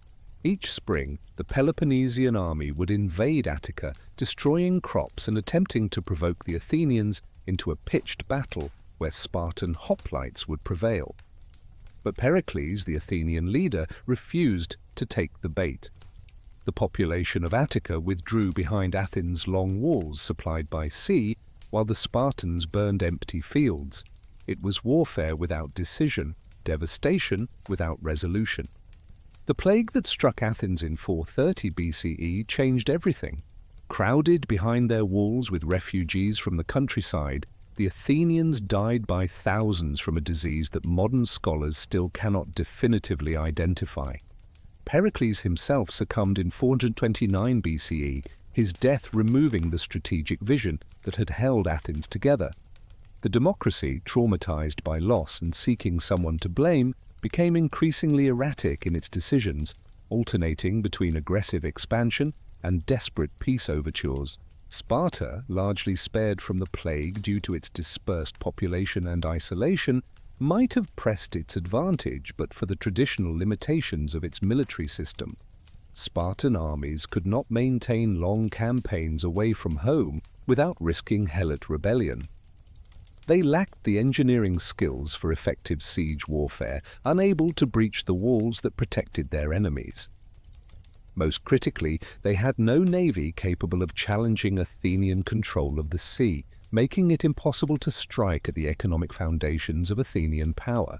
The death of Archidamus in 427 BCE brought more aggressive leadership in his son Agis II, but also revealed growing tensions within Spartan society. The war was creating a new class of Spartans enriched by booty and bribes, undermining the economic equality that had been fundamental to the Lycurgan system. Young warriors who had known nothing but war chafed at the cautious strategies of their elders. The rigid conservatism that had been Sparta's strength was becoming an obstacle to adaptation. Into this stalemate stepped Brasidas, the most innovative Spartan commander of his generation, perhaps of any generation. Unlike typical Spartan generals who relied on the straightforward application of superior discipline, Brasidas understood propaganda, diplomacy, and the indirect approach. His expedition to Thrace in 424 BCE, leading a force of 700 helots promised freedom for their service, demonstrated unprecedented flexibility in Spartan military thinking. Brasidas moved through northern Greece like a liberator rather than a conqueror, promising independence to cities under Athenian control. His eloquence, remarkable for a Spartan, persuaded Acanthus and other cities to revolt without fighting. The capture of Amphipolis, Athens' most important northern possession, shocked the Athenian assembly and led to the exile of the historian Thucydides, who had failed to arrive in time to save the city. Brasidas showed that Sparta could play the imperial game when led by someone willing to abandon traditional constraints. The peace negotiated in 421 BCE, known as the Peace of Nicias, was supposed to last 50 years but satisfied no one. Prisoners were exchanged, some territory changed hands, but the fundamental issues remained unresolved. Both Brasidas and his Athenian counterpart Cleon died in battle at Amphipolis just before the peace was signed, removing the most aggressive leaders from both sides, but also eliminating the commanders best able to achieve decisive results. The uneasy peace was shattered by Athenian ambition in 415 BCE, when the democracy voted to send a massive expedition to conquer Syracuse in Sicily. This venture, the largest amphibious operation in ancient history, represented a gamble that victory in the West would provide resources to finish the war in Greece. The Spartans initially paid little attention, focused on their own problems, with allies like Argos who had used the peace to challenge Spartan dominance in the Peloponnese. The appeal from Syracuse for help against the Athenian invasion presented Sparta with a dilemma. Sending significant forces to Sicily risked weakening their position in Greece, but allowing Athens to conquer the island would make their enemy invincible. The solution was characteristically Spartan. They sent one man, Gylippus, with a handful of troops and the authority to organize resistance. This economy of force would prove devastatingly effective. Gylippus transformed the siege of Syracuse from impending Athenian victory to catastrophic defeat. His arrival reinvigorated the defenders, his tactical innovations neutralized Athenian advantages, his leadership turned retreat into counterattack. The destruction of the entire Athenian expedition in 413 BCE, with 40,000 dead or enslaved, shifted the balance of the war decisively. Athens had lost not just an army and fleet, but an entire generation of citizens and leaders. Yet even this disaster did not immediately end Athenian resistance. The democracy showed remarkable resilience, building new fleets, finding new resources, continuing to fight with a determination that frustrated Spartan expectations of quick victory after Syracuse. The war entered its final phase, characterized by Persian intervention, internal revolutions, and the emergence of leaders who would have been impossible in earlier generations. The entry of Persia into the war on Sparta's side represented a complete reversal of the positions taken during Xerxes' invasion. Sparta, which had thrown Persian ambassadors down wells rather than submit, now negotiated treaties that returned Greek cities in Asia to Persian control in exchange for gold to build fleets. The contradiction tortured Spartan conscience, but was justified as necessity. Victory over Athens required naval power, and naval power required money that only Persia could provide. Lysander, who emerged as Sparta's dominant military figure in the war's final years, embodied the transformation of Spartan character under the pressures of prolonged conflict. Born to an impoverished family, possibly of helot ancestry on one side, he rose through ability rather than birth. Ruthless, corrupt and brilliant, he was everything traditional Sparta claimed to despise, yet exactly what was needed to defeat Athens. His relationship with Cyrus, the Persian prince, secured unlimited funding for Spartan naval expansion. The Athenian victory at Arginusae in 406 BCE represented their last great success, destroying 70 Spartan ships and killing their admiral Callicratidas, who had tried to maintain traditional Spartan honor in contrast to Lysander's pragmatism. But the Athenian democracy, in a fit of judicial murder, executed 6 of the 8 generals who won the battle for failing to rescue survivors in a storm. This self-destructive madness eliminated their best remaining commanders and demoralized the fleet. Lysander's return to command in 405 BCE set the stage for the final confrontation. He avoided battle while using Persian gold to offer higher pay to rowers, drawing them away from Athenian service. The Athenian fleet, desperately trying to protect grain shipments from the Black Sea that kept their city from starvation, grew increasingly desperate. At Agospotami in the Hellespont, they beached their ships carelessly, ignoring warnings from Alcibiades who watched from exile. The surprise attack at Agospotami was less a battle than a massacre. Lysander captured 170 Athenian ships and 3,000 prisoners, executing them all except for those with Athenian citizenship. Only 9 ships escaped to carry news of the disaster. Without a fleet, Athens could neither import food nor prevent direct assault. The siege that followed brought the proud democracy to its knees, starving citizens negotiating surrender terms that would have seemed impossible just years before. The terms Lysander imposed in 404 BCE dismantled everything Athens had built since the Persian Wars. The long walls were torn down to the music of flute girls, their destruction celebrated as the liberation of Greece. The empire was dissolved, the fleet reduced to 12 ships, a pro-Spartan oligarchy of 30 tyrants imposed. Lysander sailed from city to city throughout the former Athenian empire, installing governments of 10 men, dicaches, loyal to himself personally rather than to Sparta. The victory celebrations in Sparta were muted by awareness of what had been lost in winning. The old system based on equality and austerity was dying, replaced by an imperial structure that concentrated wealth in fewer hands. Gold and silver flowed into Sparta despite ancient prohibitions, hoarded secretly or deposited in foreign temples. Veterans returned from years of naval service with ideas and appetites that could not be satisfied within traditional constraints. Lysander himself became a problem that revealed the contradictions of post-war Sparta. His personal empire of grateful clients throughout Greece threatened the collective leadership traditional in Sparta. His cultivation of a personality cult, with cities offering him divine honors, violated every principle of Spartan equality. His proposal to make kingship elective rather than hereditary would have revolutionized the constitution. The ephors eventually curtailed his power, but the precedent of individual ambition had been set. The human cost of the 27-year war defied accurate calculation. Athens lost perhaps half its population to plague, war, and exile. Smaller cities were destroyed entirely, their populations enslaved or scattered.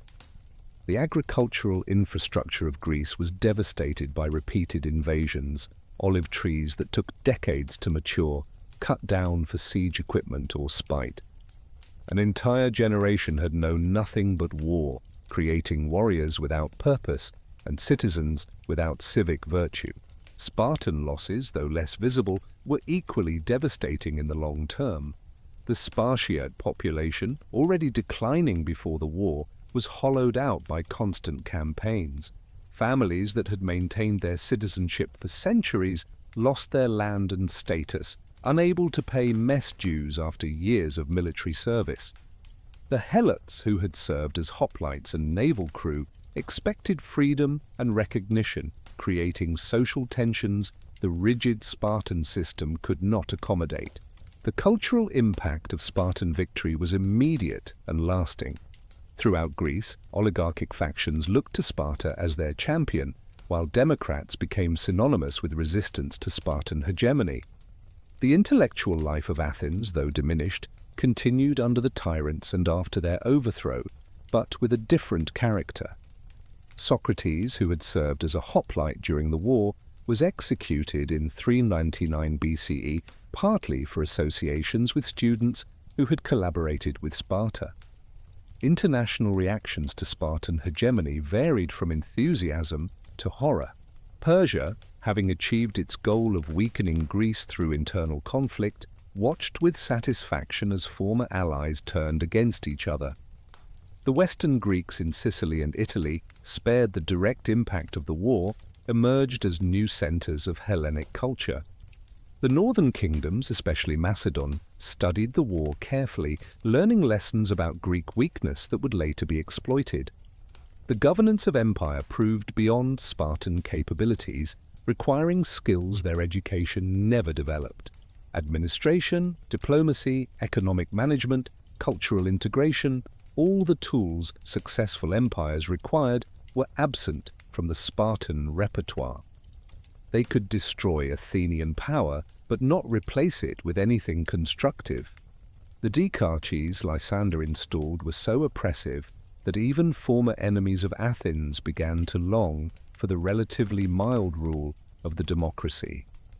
Within a year of victory, Sparta faced rebellions throughout its new empire.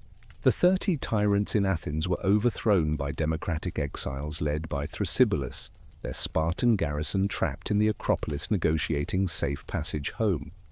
The dikarches collapsed one after another as cities realized Sparta lacked the resources to maintain control everywhere simultaneously.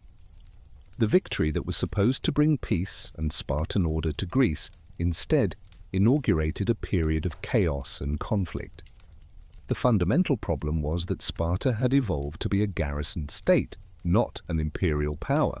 Its institutions, designed to maintain control over helots and preserve military excellence, could not adapt to managing a maritime empire. The qualities that made Spartans invincible in battle, discipline, conformity, conservatism, made them incompetent administrators of diverse populations with different traditions and aspirations. As the 4th century BCE began, Sparta stood at the height of its power and the beginning of its decline. The victory over Athens had been achieved by abandoning traditional principles, allying with historic enemies, creating inequalities that undermined social cohesion. The generals who won the war, men like Lysander, represented a new type of Spartan, that older citizens viewed with suspicion and fear. The empire acquired through victory required constant military intervention to maintain, draining resources and manpower Sparta could not spare. The Peloponnesian War had begun with Spartan fears of Athenian expansion and ended with Sparta attempting to manage an even larger empire with fewer resources and less aptitude. The contradictions inherent in this situation would soon manifest in new conflicts as former allies turned against Spartan hegemony and internal tensions tore at the fabric of Spartan society. The victory that should have secured Spartan dominance for generations instead accelerated the decline that would reduce the once mighty warrior state to a tourist attraction for Roman visitors seeking glimpses of ancient glory. The government of the 30 tyrants that Lysander installed in Athens after the city's surrender represented everything Spartans claimed to admire, yet revealed the hollowness of their political philosophy. These men, led by Critias, who had spent years in exile at Sparta studying their system, attempted to transform Athens into a mirror image of their conqueror. They restricted citizenship to 3,000 carefully selected individuals, disarmed the population, and initiated a reign of terror that killed 1,500 Athenians in 8 months, more than had died in the last 10 years of war. Critias himself embodied the contradictions of this period, an Athenian aristocrat who admired Spartan discipline while lacking the cultural formation that made it bearable for true Spartans. His attempts to impose Lycurgan austerity on a commercial city accustomed to democratic freedom created resistance that no amount of violence could suppress. The Spartan garrison of 700 men under Calibius held the Acropolis, but they were foreign occupiers in a hostile city, dependent on the 30 for intelligence and support that gradually evaporated as the tyranny's excesses alienated even its initial supporters. The resistance that formed around Thrasybulus in 403 BCE began with just 70 exiles who seized the fortress of Philae on the Athenian frontier. This tiny force, growing as it gained victories, demonstrated that Spartan military superiority meant nothing without legitimate authority. When the 30 marched out with their Spartan guards to crush the rebellion, they were ambushed in a snowstorm and forced to retreat, their weakness exposed for all to see. The momentum shifted decisively when Thrasybulus captured Piraeus, Athens' port, giving the democratic resistance a base from which to challenge the tyranny. The Spartan response to this crisis revealed the growing divisions within their own leadership. King Pausanias, the Aegead ruler who had long resented Lysander's dominance, led an army to Athens ostensibly to restore order, but actually to undermine his rival's creation.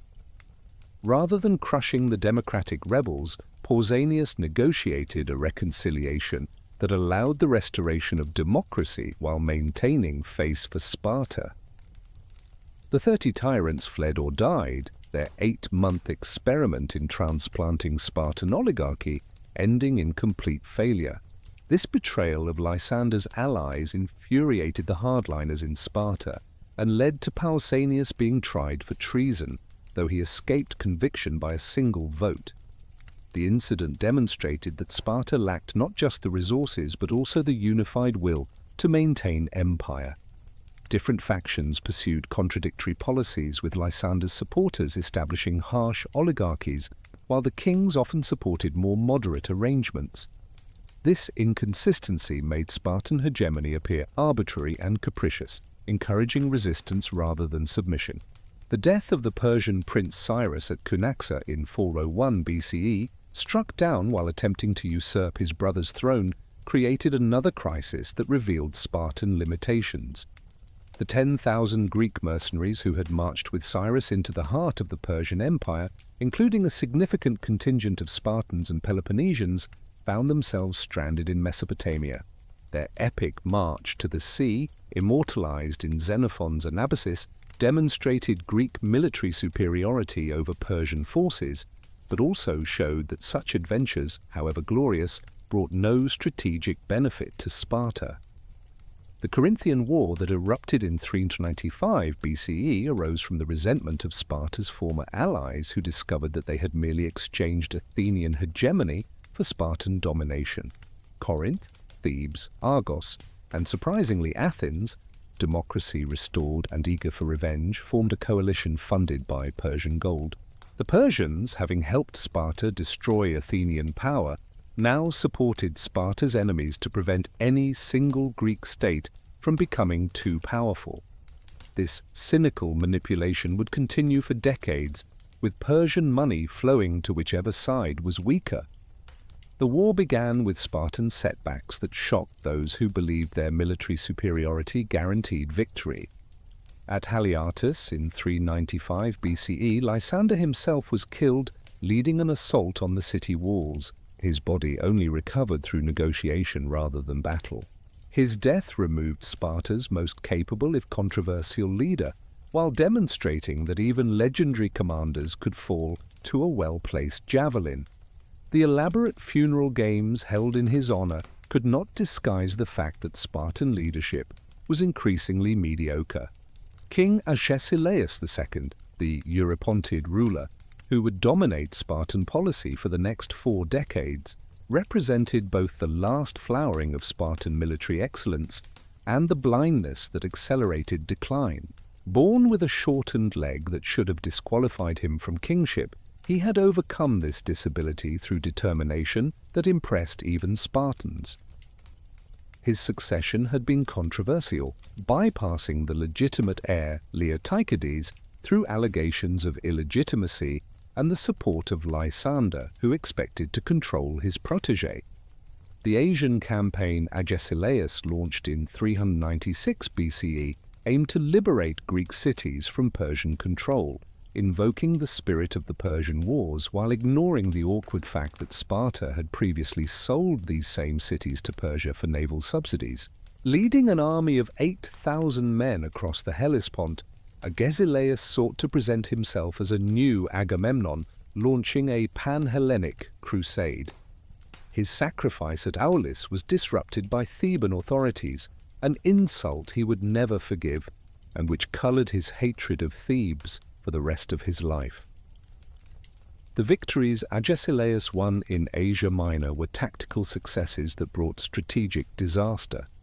His defeat of Persian satraps in several battles encouraged Greek cities to revolt against Persian authority, but Sparta lacked the resources to protect them once aroused. The Persian response was not to fight Agesilaus directly, but to fund his enemies in Greece, forcing his recall to deal with threats at home. The king's peace of 387 BCE that ended the Corinthian War surrendered all Greek cities in Asia to Persia, making Agesilaus's campaigns meaningless except for the plunder they brought.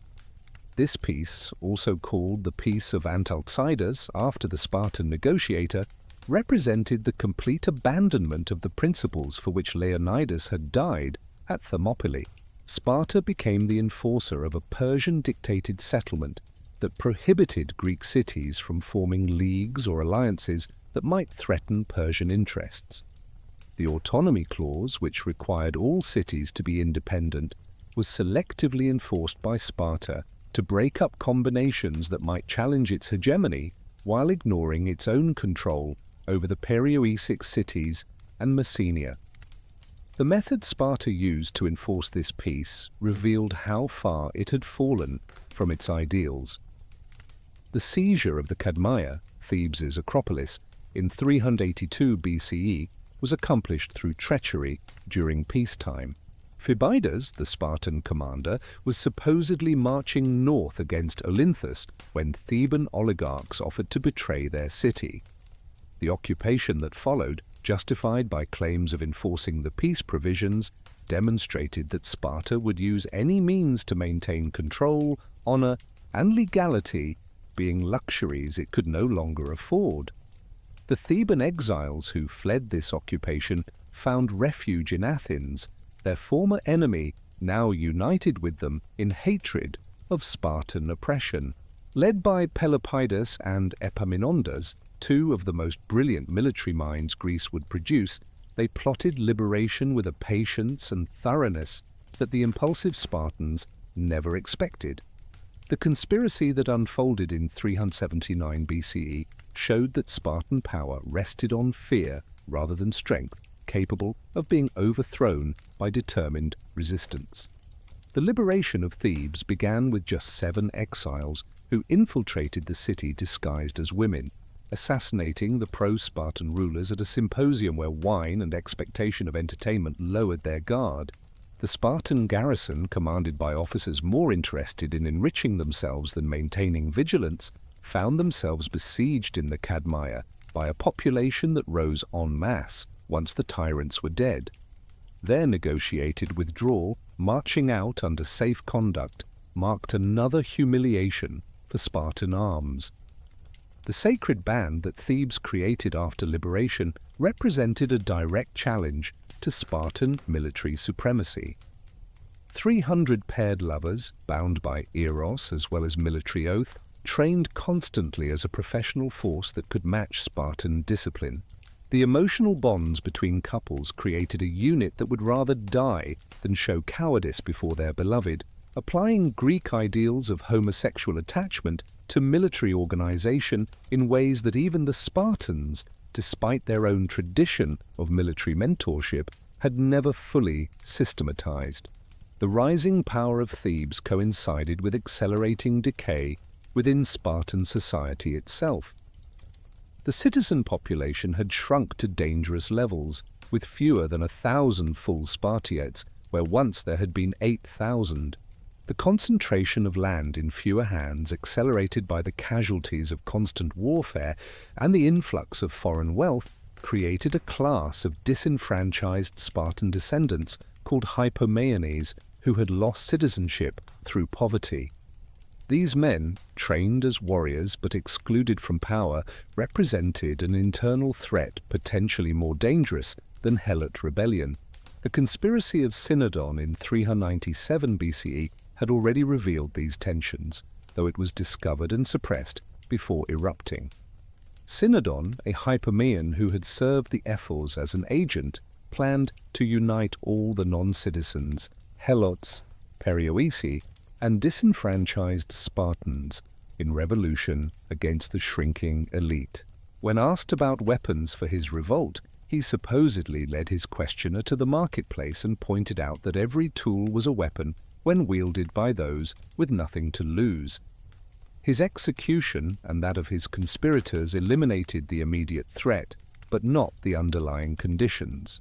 The earthquake that preceded the Battle of Leuctra in 371 BCE was interpreted by seers as divine displeasure with Spartan hubris, though rationalists saw it as mere coincidence. The army that King Cleombrotus led into Boeotia was smaller than those Sparta had fielded in its prime, but still confident in its superiority. The Spartans had defeated Theban armies before and expected to do so again, viewing the sacred band as an interesting novelty rather than a serious threat to warriors trained from childhood. Epaminondas revolutionized Greek warfare at Leuctra through tactical innovation that neutralized traditional Spartan advantages. Rather than meeting the Spartans in conventional parallel lines, he weighted his left wing to unprecedented depth, 50 ranks rather than the usual 8 or 12. The sacred band formed the spearhead of this formation, aimed directly at the Spartan right, where Cleombrotus and his bodyguard of 300 hippies held the position of honor. The oblique approach meant the elite Spartan forces would be destroyed before the rest of their army could engage. The battle unfolded with shocking speed and devastating results for Sparta. The massive Theban column crashed into the Spartan right with momentum that no 12-deep formation could withstand. Cleombrotus fell early in the fighting, mortally wounded despite the desperate efforts of his guard to protect him. Of the 700 Spartiates present, 400 died on the field, including both polemarchs and numerous officers. The supposedly invincible Spartan phalanx had been not merely defeated, but shattered in direct combat for the first time in memory. The psychological impact of Leuctra exceeded even its military significance. The myth of Spartan invincibility, maintained through centuries despite occasional setbacks, was definitively destroyed. The survivors who returned to Sparta faced a society unable to comprehend defeat of this magnitude. The traditional laws that stripped citizenship from those who fled battle could not be enforced without eliminating most of the remaining warrior class. Agesilaus, now in his 70s, suspended the laws for one day to allow the survivors to retain their status, a pragmatic decision that showed how far necessity had driven Sparta from its principles. The immediate aftermath of Leuctra saw the complete collapse of Spartan hegemony throughout Greece. Cities that had submitted through fear immediately revolted. The Peloponnesian League, the alliance system that had been the foundation of Spartan power for 2 centuries, dissolved as members declared independence or sided with Thebes. Even within Laconia, communities that had been controlled for generations began asserting autonomy, testing whether Sparta retained the strength to compel obedience. The Theban invasion of the Peloponnese in 370 BCE, led by Epaminondas and Pelopidas, accomplished what no enemy had achieved since the Dorian conquest. For the first time in 500 years, a hostile army entered Laconia itself.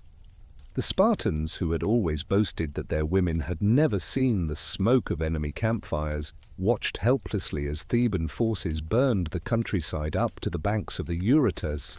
Only winter floods that made the river impassable prevented the Thebans from attacking the unwalled city of Sparta itself.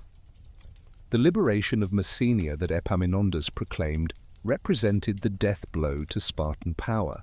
The helots, who had labored for centuries to support the Spartan military system, were freed en masse, armed, and organized into a new city-state centered on the refounded Messene. The fortifications of this city, with walls 9 kilometers in circumference and towers that still impress today, were built with Theban assistance to ensure that Sparta could never reconquer its former possession. Without Messenian agriculture, the economic foundation of the Spartan system collapsed entirely. The social revolution that followed Leuctra transformed Spartan society beyond recognition. The rigid hierarchy that had defined citizenship through military service and mess contributions became meaningless when there were too few citizens to maintain the messes. Foreign mercenaries had to be hired to defend what remained of Spartan territory, paid with funds that did not exist. The agoge continued in reduced form but became more ritual than practical training, preparing boys for a military role that no longer existed. Agesilaus, refusing to acknowledge the new reality, spent his final years as a mercenary captain, selling Spartan military expertise to foreign rulers.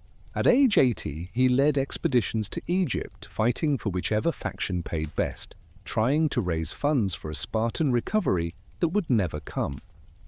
His death in Libya in 360 BCE, his body preserved in wax for the journey home, symbolized the mummification of Spartan greatness.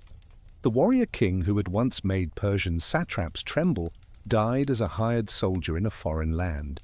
The attempts at reform that various kings and citizens proposed in subsequent decades all failed against the conservatism of those who benefited from the concentration of wealth and power. Proposals to redistribute land, restore the citizen population, or adapt institutions to new realities were blocked by those who preferred to rule over ruins rather than accept change. The very qualities that had made Sparta great, discipline, tradition, and resistance to innovation, now ensured that it could not adapt to changed circumstances. International reactions to Sparta's collapse ranged from celebration to concern about the resulting power vacuum. Athens, which had suffered under Spartan hegemony, found itself nostalgic for the old enemy that at least provided stability through opposition. Persia lost its most reliable tool for keeping Greece divided and weak. The smaller states that had sought Spartan protection against aggressive neighbors found themselves vulnerable to new threats. The balance of power that had preserved Greek independence was shattered. creating conditions that would eventually allow Macedonian conquest. The cultural legacy of Spartan hegemony and collapse was complex and contradictory. The failure of attempts to export Spartan institutions demonstrated that their system was unique to specific circumstances rather than universally applicable. Yet the ideal of Spartan virtue separated from the reality of Spartan practice became more influential in defeat than it had been in victory. Philosophers and moralists could safely praise Spartan discipline and austerity once Sparta posed no threat to their cities. The emergence of Thebes as the dominant power proved ephemeral, lasting only until Epaminondas died at Second Mantinea in 362 BCE. His death in victory, struck down at the moment of triumph, created a power vacuum that no Greek city could fill. The age of city-state dominance was ending, though the Greeks did not yet realize it. The future belonged to larger territorial states with resources that no single polis could match, a lesson that Philip of Macedon was carefully studying from his northern kingdom. As Sparta entered the latter half of the 4th century BCE, it had become a shadow of its former self, controlling only Laconia and portions of the Peloponnese that lacked the strength to assert independence. The warrior society that had once made all Greece tremble could barely field 1,000 citizens, dependent on perioeci and mercenaries for basic defense. The institutions of the Lycurgan system continued in form but not substance, empty rituals performed by too few participants to matter. The decline that had begun with victory in the Peloponnesian War had accelerated through hegemony into complete collapse, leaving only memories of greatness and lessons about the price of inflexibility in a changing world. The foreign woman watched in amazement as the Spartan girls ran naked through the gymnasium, their bodies glistening with oil as they wrestled, threw javelins, and competed in foot races with an intensity that matched their brothers' training nearby. When she expressed her shock to Gorgo, wife of Leonidas, asking how Spartan women could display themselves so shamelessly, the queen responded with characteristic directness. Spartan women exercised naked not for the pleasure of men, but to build bodies capable of producing and birthing the warriors who would defend the state. Modesty was a luxury Sparta could not afford when the survival of the city depended on the physical strength of its mothers. The freedom of movement and expression that Spartan women enjoyed scandalized visitors from other Greek cities, where respectable women remained secluded in their homes, venturing out only for religious festivals and always heavily veiled. In Athens, a wife might go her entire life without speaking to a man outside her immediate family. In Sparta, women walked the streets freely, spoke their minds in public, and participated in religious ceremonies that in other cities were reserved for men. This liberty was not granted from progressive ideals, but from cold calculation that strong, confident mothers would raise strong, confident sons. Physical training for girls began early, though not with the same intensity as their brothers faced in the agoge. From age 7, girls participated in organized exercise designed to build stamina, flexibility, and strength. They learned to run long distances, developing the cardiovascular capacity that would help them survive the demands of pregnancy and childbirth. Wrestling taught them to control their bodies and overcome opponents through technique rather than brute force. Dancing, particularly the vigorous dances performed at religious festivals, combined athletic training with cultural education. The gymnasium where girls trained was not the secluded space one might expect, but often the same facilities used by boys and men. This mixing of sexes during athletic activities horrified conventional Greeks but served Spartan purposes perfectly. Boys learned to view female strength as normal and admirable rather than threatening. Girls grew comfortable with their bodies and male attention without the shame and seclusion that characterized feminine existence elsewhere. The eugenics program that was Spartan society required both sexes to evaluate potential partners based on physical excellence. The most shocking aspect of female athletics to outside observers was the complete nudity or minimal clothing worn during exercise. While Spartan boys wore nothing during training, girls sometimes wore a short tunic called a kitoniskos that barely covered their thighs, earning them the nickname phainomerides, those who show their thighs. This dress was not designed for seduction, but for freedom of movement and the display of physical fitness that indicated breeding potential. A woman with strong legs, broad hips, and robust health advertised her value to the state as clearly as a warrior displayed his scars. Marriage customs in Sparta inverted normal Greek practice in ways that reflected the unique status of women in their society. Rather than being given in marriage as virtual children to much older men, Spartan women typically married in their late teens or early 20s to men around 30. This age parity created more balanced relationships than the virtual pedophilia common in Athens, where 30-year-old men married girls who had just reached puberty. The delay also meant Spartan women were physically mature enough to survive childbirth, reducing maternal mortality. The wedding ceremony itself demonstrated Spartan pragmatism over romance. The bride had her hair cut short and was dressed in male clothing, then left alone in a dark room. The groom, after dining with his mess companions, would slip away to consummate the marriage in darkness before returning to the barracks. This ritualized abduction and gender ambiguity has inspired numerous interpretations, from symbolic death and rebirth to accommodation of homosexual preferences developed in the agoge. Whatever the psychological meaning, the practice reinforced that marriage existed for procreation rather than companionship. For the first years of marriage, husband and wife lived apart, meeting only for brief sexual encounters arranged in secrecy.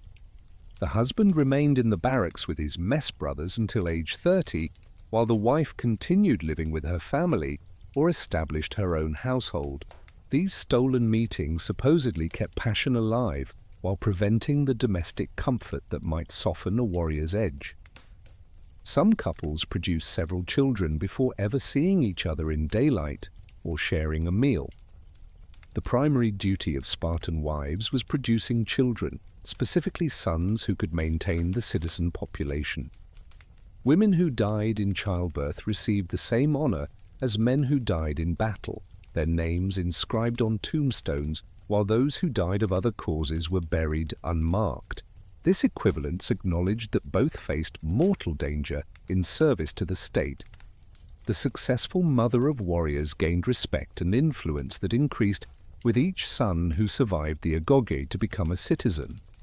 Property rights for Spartan women exceeded those anywhere else in Greece and indeed most of the ancient world. They could inherit land from both fathers and husbands, own it in their own names, and manage it without male oversight. By the 4th century BCE, women controlled an estimated 2/5 of Spartan land, a concentration of wealth that social critics blamed for the city's decline. The reality was more complex, as female property ownership provided stability in a society where men were frequently absent or dead from warfare. The economic power of Spartan women manifested in various ways that challenged traditional gender roles. They made loans, sponsored religious dedications, bred horses for chariot racing, and engaged in property transactions that would have required male guardians elsewhere. Cynisca, daughter of King Archidamus II, became the first woman to win an Olympic victory when her chariot team triumphed in 396 BCE. She dedicated a monument at Olympia proclaiming her achievement, using her wealth and status to break barriers that excluded women from pan-Hellenic competition. The education of girls, while less comprehensive than the agoge, still exceeded what women received anywhere else in Greece.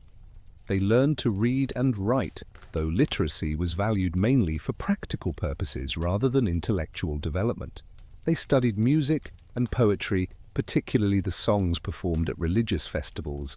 They absorbed the stories of Spartan heroes and the values of sacrifice and discipline that defined their society. Most importantly, They learned to be mothers who would raise their sons with the proper mixture of affection and severity. The role of women in Spartan religion provided public platforms for female expression unusual in Greek society. The priestess of Artemis Orthia ranked among the most important religious officials in the state.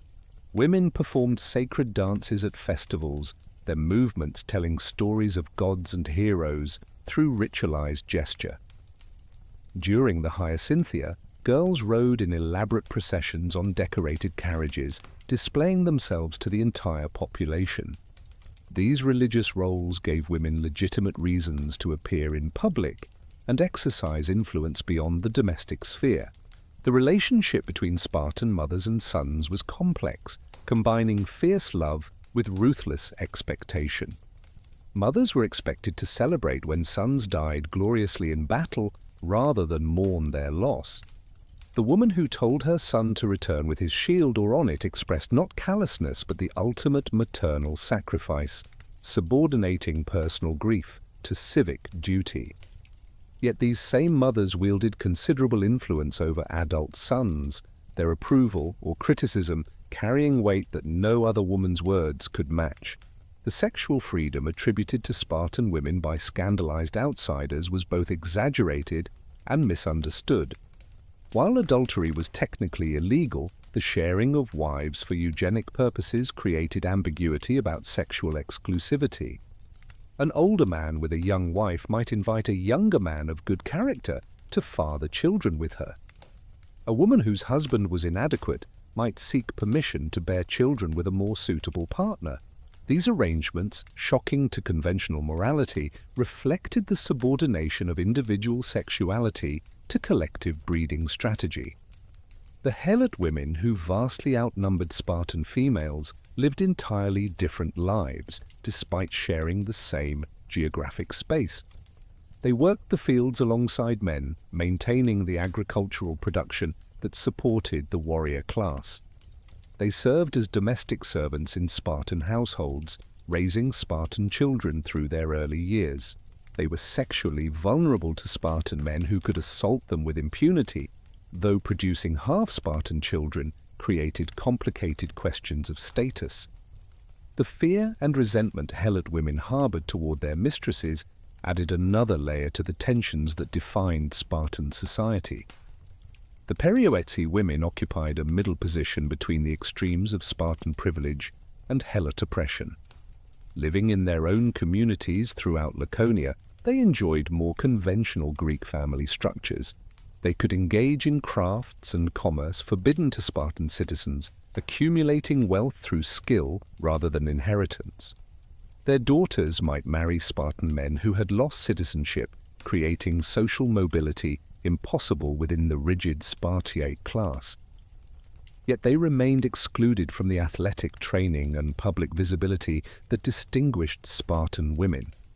Daily life for Spartan women revolved around managing households that were more like military supply stations than domestic retreats. With husbands absent at the messes each evening and often away on campaign, women controlled household decisions and resources. They supervised helot servants, managed agricultural production from their estates, and raised children with minimal male involvement. The skills required to run these complex operations while maintaining the appearance of leisure appropriate to their status demanded intelligence and organizational ability rarely acknowledged by ancient sources. The clothing of Spartan women marked them as distinct from other Greeks even when traveling abroad. They wore the peplos, a simple woolen garment that left arms bare and was slit up the sides for easy movement, earning them criticism for displaying their bodies. Their hair, worn long and often elaborately styled for festivals, contrasted with the shortcuts or veils common elsewhere. They wore minimal jewelry compared to the elaborate gold ornaments favored by wealthy women in other cities, though what they did wear was often of exceptional quality. The diet of Spartan women was superior to that of women elsewhere in Greece, including more protein and calories to support their athletic activities and childbearing. They ate meat regularly, not just at religious festivals, and consumed dairy products from the herds maintained on their estates. The famous black broth was not their daily fare, being reserved for the men's messes, but they had access to better quality food than the deliberately sparse rations of the agoge. This nutrition contributed to their height and strength that impressed and intimidated visitors. The living spaces of Spartan women reflected the city's aesthetic of functional simplicity. Houses were built with minimal decoration, using only axe and saw as tradition demanded. Yet within these austere structures, women created comfortable environments for family life. The gynekonitis, the women's quarters common in other Greek houses, did not exist in Sparta, where women moved freely throughout their homes. Gardens provided spaces for private recreation and the cultivation of medicinal herbs that women used in their roles as healers and midwives. The intellectual life of Spartan women, while limited compared to later philosophical circles, exceeded what was available to women in most of Greece. They participated in symposia, the drinking parties that elsewhere excluded respectable women. They engaged in verbal sparring with men, their wit celebrated in anecdotes that circulated throughout Greece. Gorgo's clever sayings were collected and quoted, though always with undertones of disapproval from more conventional sources. The absence of a written literary tradition makes it impossible to know what poetry or philosophy Spartan women might have produced. The medical knowledge possessed by Spartan women, particularly regarding pregnancy and childbirth, was considerable given their society's focus on producing healthy warriors. They understood the relationship between nutrition and fetal development, the importance of exercise during pregnancy, and techniques for managing difficult births. The mortality rates for both mothers and infants were probably lower in Sparta than elsewhere, though ancient statistics are unreliable. The experience accumulated over generations of eugenic breeding created practical wisdom that supplemented the theoretical knowledge of male physicians. The old age of Spartan women who survived the dangers of childbirth could be remarkably comfortable compared to their sisters elsewhere. Those who had successfully raised citizens commanded respect that increased with age. They controlled substantial property and could influence political decisions through their sons and grandsons. They participated in religious ceremonies reserved for elder women and served as repositories of cultural memory in a society that wrote little down. The contrast with elderly women in Athens confined to domestic obscurity could not have been greater. The psychological makeup of Spartan women, shaped by their unique upbringing and social position, produced personalities that Greeks found simultaneously admirable and disturbing. They displayed confidence that bordered on arrogance, speaking to men as equals rather than superiors. They showed emotional control that matched their physical discipline, celebrating their sons' deaths while maintaining composure. Yet they also demonstrated fierce loyalty to family and state, sacrificing personal happiness for collective good with apparent willingness. The influence of Spartan women extended beyond their immediate society through the marriage alliances that connected royal and noble houses across Greece. Spartan princesses who married foreign rulers brought their attitudes and training with them, sometimes transforming the courts they entered. The daughter of Cleomenes, who married in Sicily, the sisters of Agesilaus, who influenced Corinthian politics, the Spartan wives of Macedonian nobles, all carried Spartan values beyond Laconia's borders. The decline in citizen numbers that accelerated after Leuctra was partially attributed to the failure of the Spartan breeding program, with women blamed for preferring small families that concentrated inheritance rather than producing multiple sons for the state. The reality was more complex, involving economic pressures, the losses from constant warfare, and possibly declining fertility from endogamous marriage patterns. Women who controlled property had rational reasons to limit family size, whatever the state's requirements. The romantic idealization of Spartan women by later philosophers and writers obscured the harsh realities of their lives. They were not liberated in any modern sense, but rather served a different form of patriarchal control that valued them as breeding stock rather than domestic servants. Their famous freedom of movement and speech operated within narrow boundaries defined by military necessity. Their athletic training aimed not at personal fulfillment, but at producing sons for the meat grinder of hoplite warfare. Yet within these constraints, Spartan women achieved a degree of agency and influence unmatched in the ancient world. They controlled resources, made decisions, and shaped the society that simultaneously empowered and exploited them. Their daughters inherited not just property but attitudes that challenged conventional Greek assumptions about female capacity. Their very existence proved that the seclusion and suppression of women practiced elsewhere was cultural choice rather than natural necessity.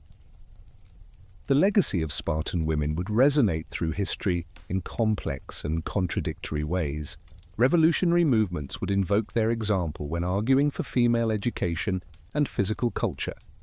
Fascist regimes would point to their eugenic breeding as a model for racial improvement. Feminists would celebrate their property rights while condemning their subordination to militaristic values. The truth, as always with Sparta, was more complicated than any ideological appropriation could capture. As classical Sparta crumbled in the 4th century BCE, the position of women became increasingly anomalous. They controlled ever more property in a state with ever fewer citizens to defend it.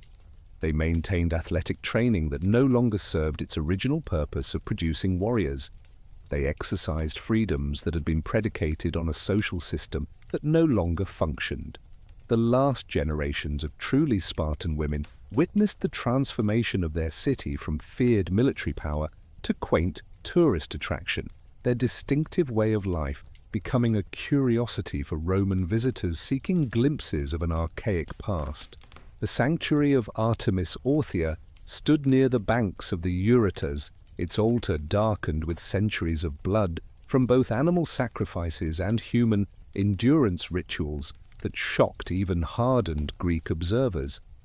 Here young Spartans proved their resistance to pain in the diamastigosis, a whipping contest that in later centuries became so extreme that deaths were not uncommon, the altar requiring renovation to provide better viewing for tourists who came to witness this display of Spartan fortitude.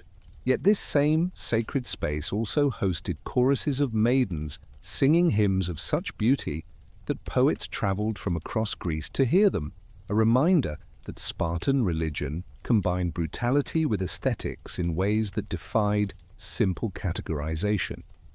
The religious calendar that structured Spartan life was as rigid as their military discipline, with festivals and sacred obligations taking precedence over even the most urgent military necessities. The Carneia, celebrated in late summer when military campaigns were most practical, required a complete cessation of warfare for an entire month. This religious prohibition had prevented Spartan assistance at Marathon and would continue to constrain military operations throughout their history, yet no Spartan would consider violating it. The gods who had granted victory at Plataea deserved absolute obedience regardless of strategic cost. During the Carneia, dedicated to Apollo Carneus, the entire society transformed from military camp to religious celebration. Young, unmarried men called carneatai were chosen by lot to live for the duration of the festival in temporary structures that mimicked military camps, yet their purpose was not warfare but the performance of sacred rituals. They chased a man wrapped in woolen fillets through the streets, his capture promising good fortune for the coming year. Musical competitions drew performers from across Greece, with new compositions in traditional modes competing for prizes that brought more honor than wealth. The Hyacinthia, lasting 3 days in early summer, commemorated the beautiful youth Hyacinthus whom Apollo had loved and accidentally killed, a myth that encoded Spartan attitudes about beauty, death, and divine favor. The first day was given to mourning, with no wreaths worn and no paeans sung, the population fasting and lamenting as if death had just occurred. The second day exploded in celebration, with processions of horsemen choruses of boys and girls, and the magnificent spectacle of maidens riding in specially constructed carriages adorned with intricate decorations that represented the few occasions when Spartan craftsmanship was displayed without shame. The third day of the Hyacinthia saw the entire population of Laconia, citizens, perioeci, and even selected helots gathering for communal meals and performances that temporarily dissolved social boundaries. The massive tunic woven by Spartan women for Apollo, depicting mythological scenes with surprising artistry, was carried in procession to Amyclae, where it would adorn the god's ancient wooden statue. This festival, more than any other, revealed the Spartan capacity for joy and beauty that their military reputation obscured, though even here the performances celebrated martial virtue alongside divine favor. The gymnopedia, held during the hottest part of summer, tested endurance through different means than combat. Naked boys and men danced for hours in the blazing sun, performing complex choreographed movements that told stories of Spartan victories and honored those who had died in battle. The leaders of these choruses, chosen for their beauty and skill, achieved a fame that lasted throughout their lives. Foreign visitors were specifically invited to witness this festival, suggesting that Spartans understood its propaganda value in demonstrating their unique combination of artistic achievement and physical superiority. The role of music in Spartan society contradicted every stereotype of military brutishness that their enemies propagated. The city that banned unnecessary speech and decoration invested enormous effort in musical education and performance. Every Spartan warrior learned to sing complex harmonies, play the lyre, and perform in choruses that required precise coordination and timing. The aulos players who accompanied the phalanx into battle were not mere signalers but musicians whose skill in maintaining rhythm under combat stress could determine victory or defeat. Terpander of Lesbos had established Spartan musical traditions in the 7th century BCE, creating the canonical forms that would remain unchanged for centuries. His 7-stringed lyre became the standard instrument. His gnomes, melodic patterns with religious significance, were performed exactly as he had composed them. Innovation was not merely discouraged but potentially criminal, as Timotheus of Miletus discovered when his experimental 11-stringed instrument resulted in official censure and the physical removal of the extra strings by the ephors. The poetry that flourished in archaic Sparta before ossifying into repetitive tradition included works of surprising sophistication and beauty. Alcman's maiden songs, composed for choruses of young women, combined religious devotion with delicate, naturalistic imagery and subtle homoeroticism that would have been banned in the Sparta of later centuries. His description of mountains sleeping under moonlight, of birds and beasts at rest, while young women dance in honor of the gods, showed a sensitivity to beauty that contradicted the purely utilitarian culture Sparta would later claim to embody. Tyrtaeus, whether a native Spartan or an imported Athenian as some traditions claimed, created the genre of martial elegy that would define Spartan poetry forever after. His verses did not glorify individual heroes in Homeric fashion, but celebrated the anonymous warrior who held his position in the phalanx regardless of danger. It is beautiful when a brave man of the front ranks, falls, and dies battling for his homeland became not just poetry, but pedagogy, recited by generations of young Spartans learning what their society expected of them. The contradiction between Spartan claims of cultural austerity and the reality of their artistic production puzzled ancient observers and continues to confound modern scholars. The city that supposedly banned unnecessary decoration produced bronze work of exceptional quality, with figurines and vessels that demonstrated technical mastery and aesthetic sophistication. The sanctuary deposits at Olympia included thousands of Spartan dedications, many of extraordinary artistry, suggesting that the prohibition on luxury applied more to private display than religious offering. The bronze workers of Sparta developed a distinctive style characterized by elongated proportions and dynamic poses that influenced artistic production throughout the Peloponnese. The famous statue of a running girl, now in the British Museum, captures motion with a vitality that transcends mere craftsmanship. The bronze facing that adorned the temple of Athena Chalkioikos was so magnificent that it gave the goddess her epithet. Yet this same society claimed to reject unnecessary ornamentation. Architecture in Sparta deliberately rejected monumentality in favor of functional simplicity, yet this too was an aesthetic choice rather than mere poverty. The lack of impressive temples and public buildings that caused Thucydides to predict future observers would underestimate Spartan power was not inability, but philosophy. The Spartans chose to invest in men rather than monuments, creating a built environment that reinforced social values through its very plainness. The skias, a circular building where assemblies met, achieved its effect through perfect proportions rather than decoration. The painted pottery of Laconia, before the 6th century decline in production, ranked among the finest in Greece. The distinctive black figure technique with its precise line work and sophisticated compositions found markets throughout the Mediterranean. The sudden cessation of high-quality pottery production around 550 BCE probably reflected deliberate policy rather than lost skill, as Spartan society turned inward and rejected the commercialism that fine pottery represented. The oral culture that Spartans maintained even after literacy became common preserved traditions with remarkable fidelity while allowing for subtle adaptations to changing circumstances. The laws of Lycurgus remained unwritten, not from ignorance, but from the belief that principles internalized through memorization and repetition were stronger than those preserved on perishable materials. This emphasis on memory over documentation created a society where the ability to recall precedents and pronounce judgments based on traditional wisdom marked the truly educated man. The diplomatic traditions of Sparta revealed sophisticated understanding of psychology and power despite their reputation for blunt speech.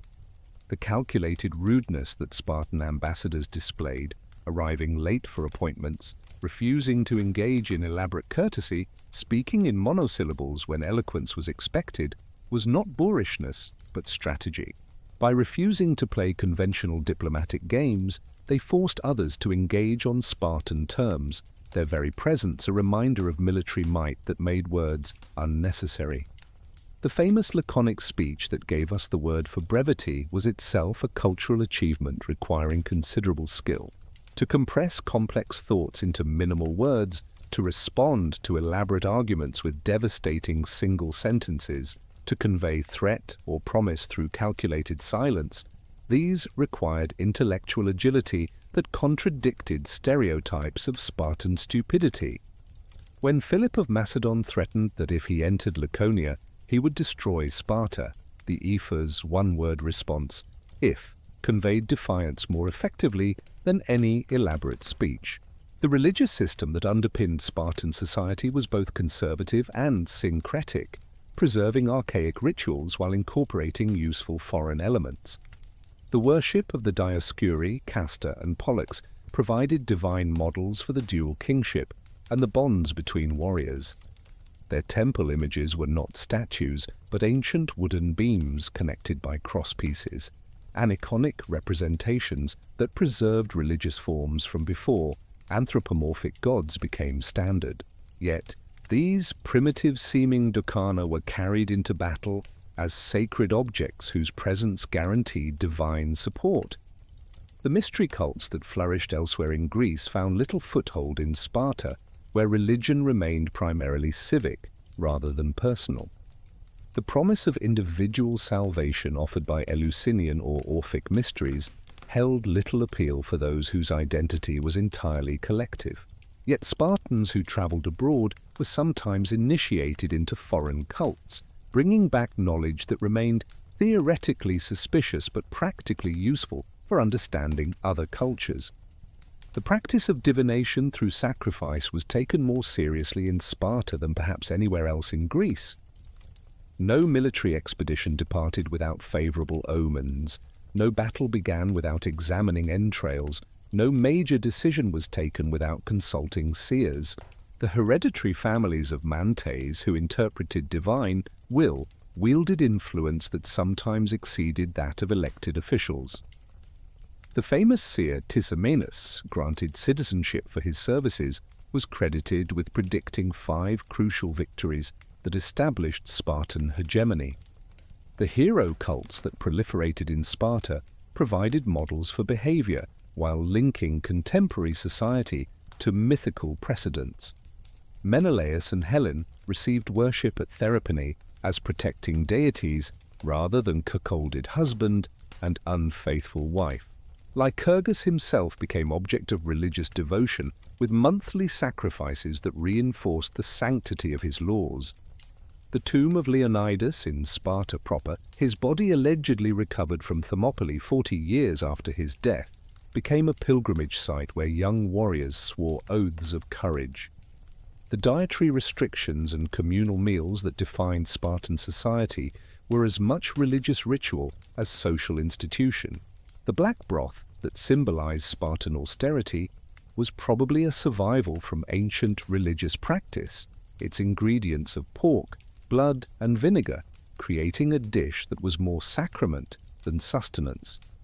The prohibition on fish, despite Sparta's proximity to the sea, reflected religious taboos whose origins were forgotten but whose observance remained mandatory. The barley cakes that formed the staple of military rations were offered to gods before human consumption, making every meal a religious act. The symposium culture that dominated social life elsewhere in Greece was deliberately suppressed in Sparta, where communal dining served different purposes. The messes were not occasions for philosophical discussion or poetic competition, but reinforcement of military hierarchy and social surveillance. Wine was consumed in strictly controlled quantities, drunkenness punished severely, the liberation that other Greeks sought through intoxication viewed as dangerous weakness. When Spartans did drink heavily at certain festivals, it was ritualized excess that proved their normal sobriety rather than contradicted it. The treatment of foreign visitors revealed Spartan anxieties about cultural contamination while demonstrating sophisticated understanding of propaganda.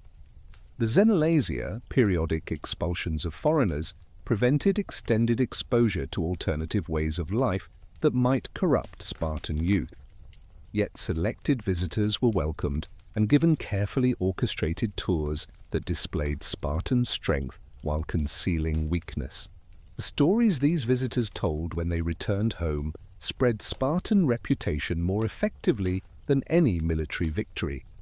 The education in letters that Spartans received, limited though it was compared to Athens, focused on texts that reinforced social values rather than encouraged critical thinking. Homer was studied for military tactics and moral examples rather than literary beauty. Hesiod's emphasis on hard work and justice aligned with Spartan values better than sophisticated philosophical texts. The absence of a tradition of written literature did not mean absence of verbal sophistication, as the collected sayings of Spartans demonstrated wit and wisdom that required no elaborate expression. The dance traditions of Sparta integrated physical training, military drill, religious worship, and social bonding in ways that made them central to cultural life rather than mere entertainment. The perioeci, performed in full armor with shield and spear, taught combat movements while honoring gods of war. The hormos, a chain dance where participants linked arms, reinforced ideas of collective action and mutual support. Even the wild dances performed during certain festivals, where normal restraints were temporarily lifted, served to reinforce the value of discipline by providing controlled outlets for release. The attitude toward luxury that defined Spartan identity was more complex than simple rejection of wealth. The prohibition on gold and silver currency did not prevent Spartans from accumulating wealth in other forms, particularly land and helots. The ban on elaborate burial goods did not stop dedication of magnificent offerings at Panhellenic sanctuaries. The austere clothing worn daily did not prevent elaborate costumes for religious festivals. These contradictions were not hypocrisy, but sophisticated understanding that display of wealth within Sparta would destroy social cohesion, while display abroad enhanced prestige. The philosophical implications of Spartan culture attracted Greek thinkers who saw in it either the ideal state or cautionary example. Plato's Republic borrowed heavily from Spartan institutions while critiquing their anti-intellectual bias. Aristotle analyzed Spartan decline as resulting from internal contradictions that made their system unsustainable. The Stoics admired Spartan discipline while rejecting their violence. The Cynics praised Spartan rejection of luxury while condemning their militarism. Each philosophical school found in Sparta what it wanted to see, their interpretations revealing as much about themselves as about their subject. As Sparta declined from military power to cultural curiosity, the very aspects of their society that had seemed most primitive became tourist attractions for wealthy Romans seeking authentic Greek experiences. The whipping rituals at the altar of Artemis Orthia were modified to provide better viewing angles and increased bloodshed. The common messes became dinner theatre, where visitors could sample the famous black broth and observe the quaint customs of living Spartans performing their traditions like actors in a historical drama. The preservation of Spartan customs long after they had lost practical purpose demonstrated both the power of tradition and its ultimate emptiness when divorced from the conditions that created it. The agoge continued training boys for a military role that no longer existed. The religious festivals celebrated victories that no one living had witnessed. The austere lifestyle was maintained by choice rather than necessity, a conscious performance of identity rather than natural expression. Sparta had become a museum of itself, its culture frozen at the moment of its greatness, unable to evolve or die. The ambassador from the small city of Sparta stood before Philip II of Macedon, delivering the traditional laconic threats that had once made foreign princes tremble, unaware that he represented not a mighty warrior state, but a hollow shell surviving on reputation alone. Philip listened with the patience of a man who had studied every battle Sparta had fought, learned from their victories and defeats, and constructed a military machine that rendered their traditional phalanx as obsolete as bronze weapons in an iron age. When the Spartan finished his threats, Philip did not respond with words, but with a demonstration, ordering his sarissa-armed phalanx through maneuvers of such complexity and precision that the ambassador realized his city's famed discipline had been not merely matched, but surpassed. The rise of Macedon under Philip represented everything Sparta had failed to become, a territorial state that combined military innovation with diplomatic flexibility, economic development with political pragmatism. Where Sparta had frozen its institutions in amber, preserving the forms Lycurgus had supposedly established, Philip constantly adapted, borrowing the best from Greek, Thracian, and Illyrian military traditions while innovating tactics that none had imagined. His professional army, paid in gold from the Pangaean mines, rather than supported by helot agriculture, could campaign year-round without concern for harvest seasons or religious festivals. The Battle of Cheronea in 338 BCE, where Philip crushed the combined forces of Athens and Thebes, saw no Spartan participation, the former hegemon of Greece reduced to irrelevant observer of events that would determine the future. Philip's subsequent march through the Peloponnese was less conquest than demonstration, his army devastating the territory of those who had refused his hegemony while consciously avoiding Laconia. This mercy was not from fear, but contempt, Philip allegedly stating that he would leave Sparta untouched as a lesson to Greeks about the fate of those who refused to adapt.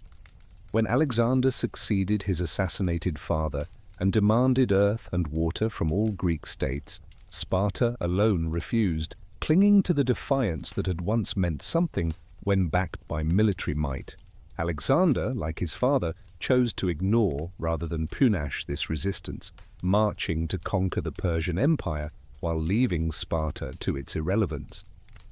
The young conqueror supposedly sent back 300 Persian panoplies after his first victory to be dedicated at Athens with the inscription "From Alexander and the Greeks except the Spartans," a calculated insult that highlighted Spartan absence from the great adventure of Eastern conquest.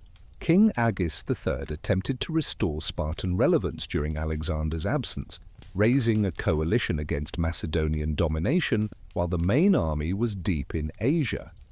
With Persian gold and the hope that distance would prevent effective response, Agis managed to assemble 20,000 infantry and 2,000 cavalry, the largest force Sparta had commanded in generations. Yet when Antipater, Alexander's regent in Macedon, marched south with 40,000 men, the disparity in resources and military evolution became tragically apparent. The Battle of Megalopolis in 331 BCE saw Agis die the death of a Homeric hero, making a final stand over the body of his fallen lover while his army disintegrated around him. The Spartan phalanx, armed and trained in methods unchanged since Thermopylae, could not withstand the longer sarissas and combined arms tactics of the Macedonian system. 6,000 Spartans and allies died, including the cream of what remained of the citizen class, while Antipater lost only 1,000 men. The defeat was so complete that when news reached Alexander in Babylon, he dismissed it as a battle of mice, unworthy of serious attention. The century following Megalopolis witnessed Sparta's transformation from failed military power to constitutional curiosity as various kings attempted reforms that might restore some shadow of former glory. The fundamental problem was demographic collapse, with fewer than 700 citizens remaining where once there had been 8,000. The concentration of land in ever fewer hands, the inability to pay mess dues, the losses from constant warfare, and possibly the effects of generations of endogamous marriage had reduced the Spartiate class to statistical insignificance. Arrius IV, who ruled from 309 to 265 BCE, attempted to reimagine Sparta as a Hellenistic kingdom rather than a classical polis, minting coins with his image despite ancient prohibitions on currency, building diplomatic connections with Ptolemaic Egypt, and even claiming descent from Alexander to legitimize modernization. His death besieging Corinth ended these tentative reforms, but the very attempt showed that some Spartans recognized the necessity of change even if they could not achieve it. The reign of Agis IV, beginning in 244 BCE, brought revolutionary proposals that would have seemed sacrilegious to earlier generations, but now appeared as the only hope for survival. This young king, influenced by Stoic philosophy and the example of social reforms elsewhere in the Hellenistic world, proposed cancelling all debts and redistributing land to create 4,500 equal plots for citizens and 15,000 for perioeci. The plan would have restored the economic equality that Lycurgus had supposedly established while expanding citizenship to worthy outsiders who could revitalize the declining population. The opposition to Agis came not from conservative principle but from economic interest, as the wealthy families who had accumulated vast estates refused to surrender their advantages for collective renewal. His fellow king Leonidas II, who had spent years in the court of Seleucus and returned thoroughly corrupted by Eastern luxury, led the resistance that eventually resulted in Agis being prosecuted by the ephors and executed along with his mother and grandmother. The first Spartan king to die at Spartan hands rather than in battle, Agis became a martyr for reform that inspired his successor to even more radical measures. Cleomenes III, son of Leonidas II, but married to Agis's widow, combined revolutionary vision with ruthless pragmatism in ways that would have horrified and impressed Lycurgus in equal measure. Coming to power in 235 BCE, he first restored Spartan military credibility through victories against the Achaean League, then used his veteran army to overthrow the ephorate in a bloody coup that eliminated the conservative opposition. With his enemies dead or exiled, Cleomenes implemented reforms that went beyond what Agis had imagined, creating 4,000 new citizens from perioeci, and even selected foreigners, restoring communal messes and the agoge, and redistributing land with an equality not seen for centuries. The revitalized Sparta that Cleomenes created briefly recaptured something of its classical military effectiveness, defeating larger Achaean forces through superior discipline and motivation. Yet this restoration came too late, and in a world where city-states could no longer compete with territorial kingdoms. When the Achaean League allied with Antigonid Macedon against resurgent Sparta, Cleomenes found himself facing the descendant of the phalanx that had destroyed Agis III at Megalopolis, now further refined and backed by resources no Greek city could match. The Battle of Silesia in 222 BCE saw the final destruction of Sparta as an independent military power. Antigonus III of Macedon, commanding a combined Macedonian-Achaean army, systematically destroyed Cleomenes' forces in a battle that demonstrated how completely the art of war had evolved beyond Spartan comprehension. Cleomenes fled to Egypt rather than die heroically, breaking the tradition that Spartan kings never survived defeat, while Antigonus entered Sparta itself, the first foreign conqueror to walk its streets. The restoration of the ephorate and reversal of all reforms followed immediately, but the restored conservative system governed only ruins.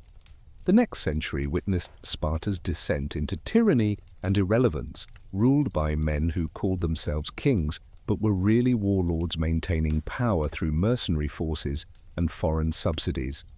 Nabis, who ruled from 207 to 192 BCE, represented the nadir of Spartan degradation, a man of uncertain origin who claimed royal descent while ruling through terror and innovation that mocked everything traditional Sparta had represented. He freed helots wholesale to fill his armies, confiscated property from the wealthy to fund his mercenaries, and allied with Cretan pirates to raid the coasts of Roman allies. The Roman intervention that ended Nabis's rule in 192 BCE marked Sparta's final transition from independent state to subject city. Titus Quinctius Flamininus, the Roman general who had proclaimed the freedom of Greece, discovered that Sparta's idea of freedom meant the right to oppress its neighbors as it had for centuries. The settlement he imposed stripped Sparta of its coastal cities, ended its control over the perioeci communities, and reduced it to the immediate vicinity of the ancient 4 villages that had originally comprised the city. The warrior state that had once dominated the Peloponnese now controlled less territory than many cities it had previously terrorized. Under Roman rule, Sparta transformed into what it had always claimed to despise, a tourist destination trading on its ancient reputation rather than contemporary achievement. Wealthy Romans, educated on stories of Thermopylae and fascinated by Spartan austerity, visited to observe the quaint customs preserved like museum exhibits. The agoge was restored not as military training, but as cultural performance, with young Spartans whipped at the altar of Artemis Orthia for the entertainment of spectators who paid for better viewing positions. The Syssitia became restaurants where visitors could sample the famous black broth, while actual Spartans likely ate better food at home. The Emperor Augustus showed particular favor to Sparta, perhaps seeing in its disciplined past a model for Roman virtue he wished to promote. He attended the Spartan festivals, watched the ephebic exercises, and even accepted honorary membership in a mess. This imperial attention brought economic benefits that allowed Spartans to rebuild monuments and maintain traditions that would otherwise have disappeared. Yet this preservation was embalming rather than living culture, forms without substance maintained for foreign consumption rather than local meaning.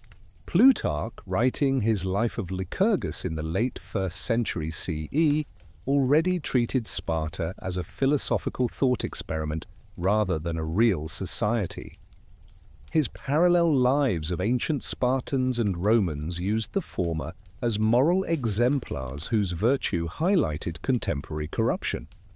This literary Sparta, filtered through centuries of mythology and moralizing, became more real than the actual city where descendants of helots and perioeci called themselves Spartiates, while performing traditions they barely understood.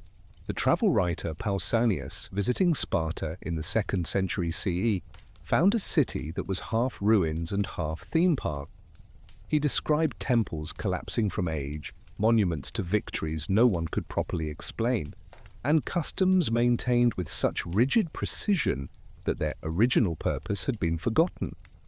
The Spartans he met spoke of Lycurgus and Leonidas as if they had lived yesterday, their entire identity frozen at the moment of classical greatness, while the actual city crumbled around them. During the crisis of the 3rd century, when the Roman Empire nearly collapsed, Sparta briefly recovered some military relevance as Gothic raiders and Herulian pirates threatened the Peloponnese. The walls hastily built around the shrunken city, constructed from the ruins of ancient monuments, symbolized how far the once unwalled city had fallen. These fortifications, manned by descendants of those who had claimed their citizens, were their walls, barely protected a population that would have formed a single regiment in classical times. The Byzantine period saw Sparta's transformation into Lacedaemonia, a provincial town that maintained some importance as an administrative center but lost all connection to its ancient identity. The triumph of Christianity eliminated the pagan festivals that had preserved cultural continuity, while the establishment of mistras on the heights above the ancient city drew population and importance away from the classical site. The Spartans became Lacedaemonians, then simply locals who happened to live near famous ruins. Yet, even as the physical city disappeared and the actual Spartans vanished into the general Greek population, the idea of Sparta grew ever more powerful in the imagination of Europe. The Renaissance rediscovery of classical texts brought Plutarch's idealized Sparta to readers who had never heard of the real city's decline. Machiavelli praised Spartan institutions in The Prince while ignoring their ultimate failure. The English republicans of the 17th century invoked Spartan virtue against royal corruption, conveniently forgetting that Sparta had been a dual monarchy. The Enlightenment philosophers found in Sparta either a model republic or a totalitarian nightmare, depending on their political preferences. Rousseau celebrated the subordination of individual will to the general good, seeing in Spartan education the solution to modern corruption. Voltaire condemned the brutality and ignorance, using Sparta as an example of how military virtue, without intellectual development, led to stagnation. The debate they began about whether Sparta represented admirable discipline or deplorable oppression continues today. The French Revolution brought Spartan imagery to the forefront of political propaganda, with Robespierre styling himself a modern Lycurgus, creating new citizens through revolutionary terror. The festivals of the Revolution consciously imitated Spartan religious ceremonies, while the military conscription that created citizen armies drew inspiration from the idea that every Spartan was a soldier. Napoleon, despite his imperial pretensions, claimed to admire Spartan simplicity and had his soldiers read Plutarch's Spartans for moral instruction. The 19th century witnessed the strange alliance between Spartan imagery and movements that would have horrified actual Spartans.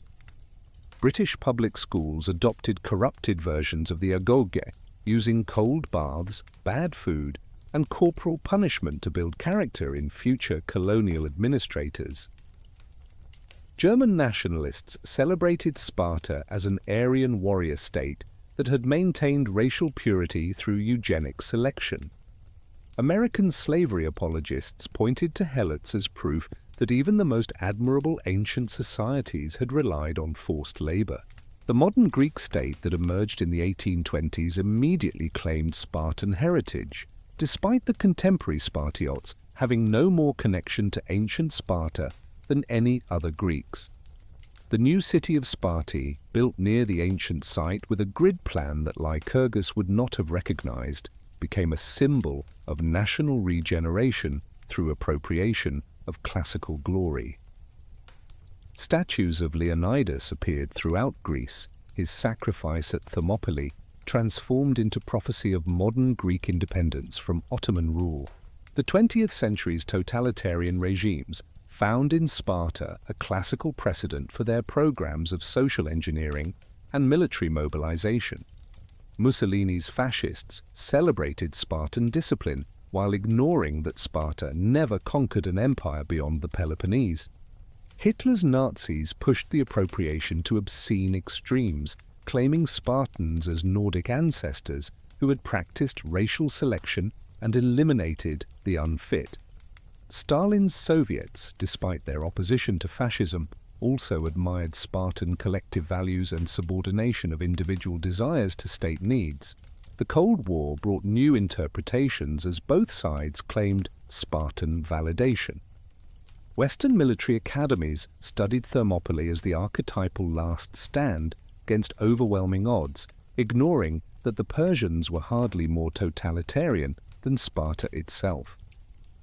Communist states celebrated Spartan economic equality and communal dining while overlooking the helot slavery that made it possible. The Vietnam War produced multiple Thermopylaes as both American and Vietnamese forces claimed to be the 300 standing against imperial aggression. Popular culture in the late 20th and early 21st centuries has transformed Sparta into a symbol almost completely divorced from historical reality. Films depict Spartans as defenders of freedom despite their systematic oppression of helots. Video games present Spartan warriors as superheroes whose prowess came from individual skill rather than collective discipline. The phrase Spartan has come to mean austere or minimalist, applied to everything from interior decoration to diet plans with no connection to actual Spartan practices. The modern military continues to invoke Spartan precedents, with special forces units adopting lambda symbols and Mollenlab, come and take them, as mottos. The United States Army's Rangers claim spiritual descent from the Spartan crypteia, though their mission of protecting democracy would have puzzled Spartans who despised such systems. The Israeli Defense Forces study Spartan training methods while serving a state that guarantees equality to citizens regardless of physical capability, the opposite of Spartan eugenics. Academic study has gradually revealed the complexity and contradictions of actual Spartan society, demolishing myths while uncovering equally fascinating realities. Archaeology at Spartan sites has shown that their material culture was richer than literary sources suggest. Analysis of helot society reveals not uniform oppression, but complex negotiations of power and resistance. Studies of Spartan women demonstrate agency and influence that challenges both ancient and modern stereotypes. Yet the mythic Sparta remains more powerful than historical reality in popular imagination.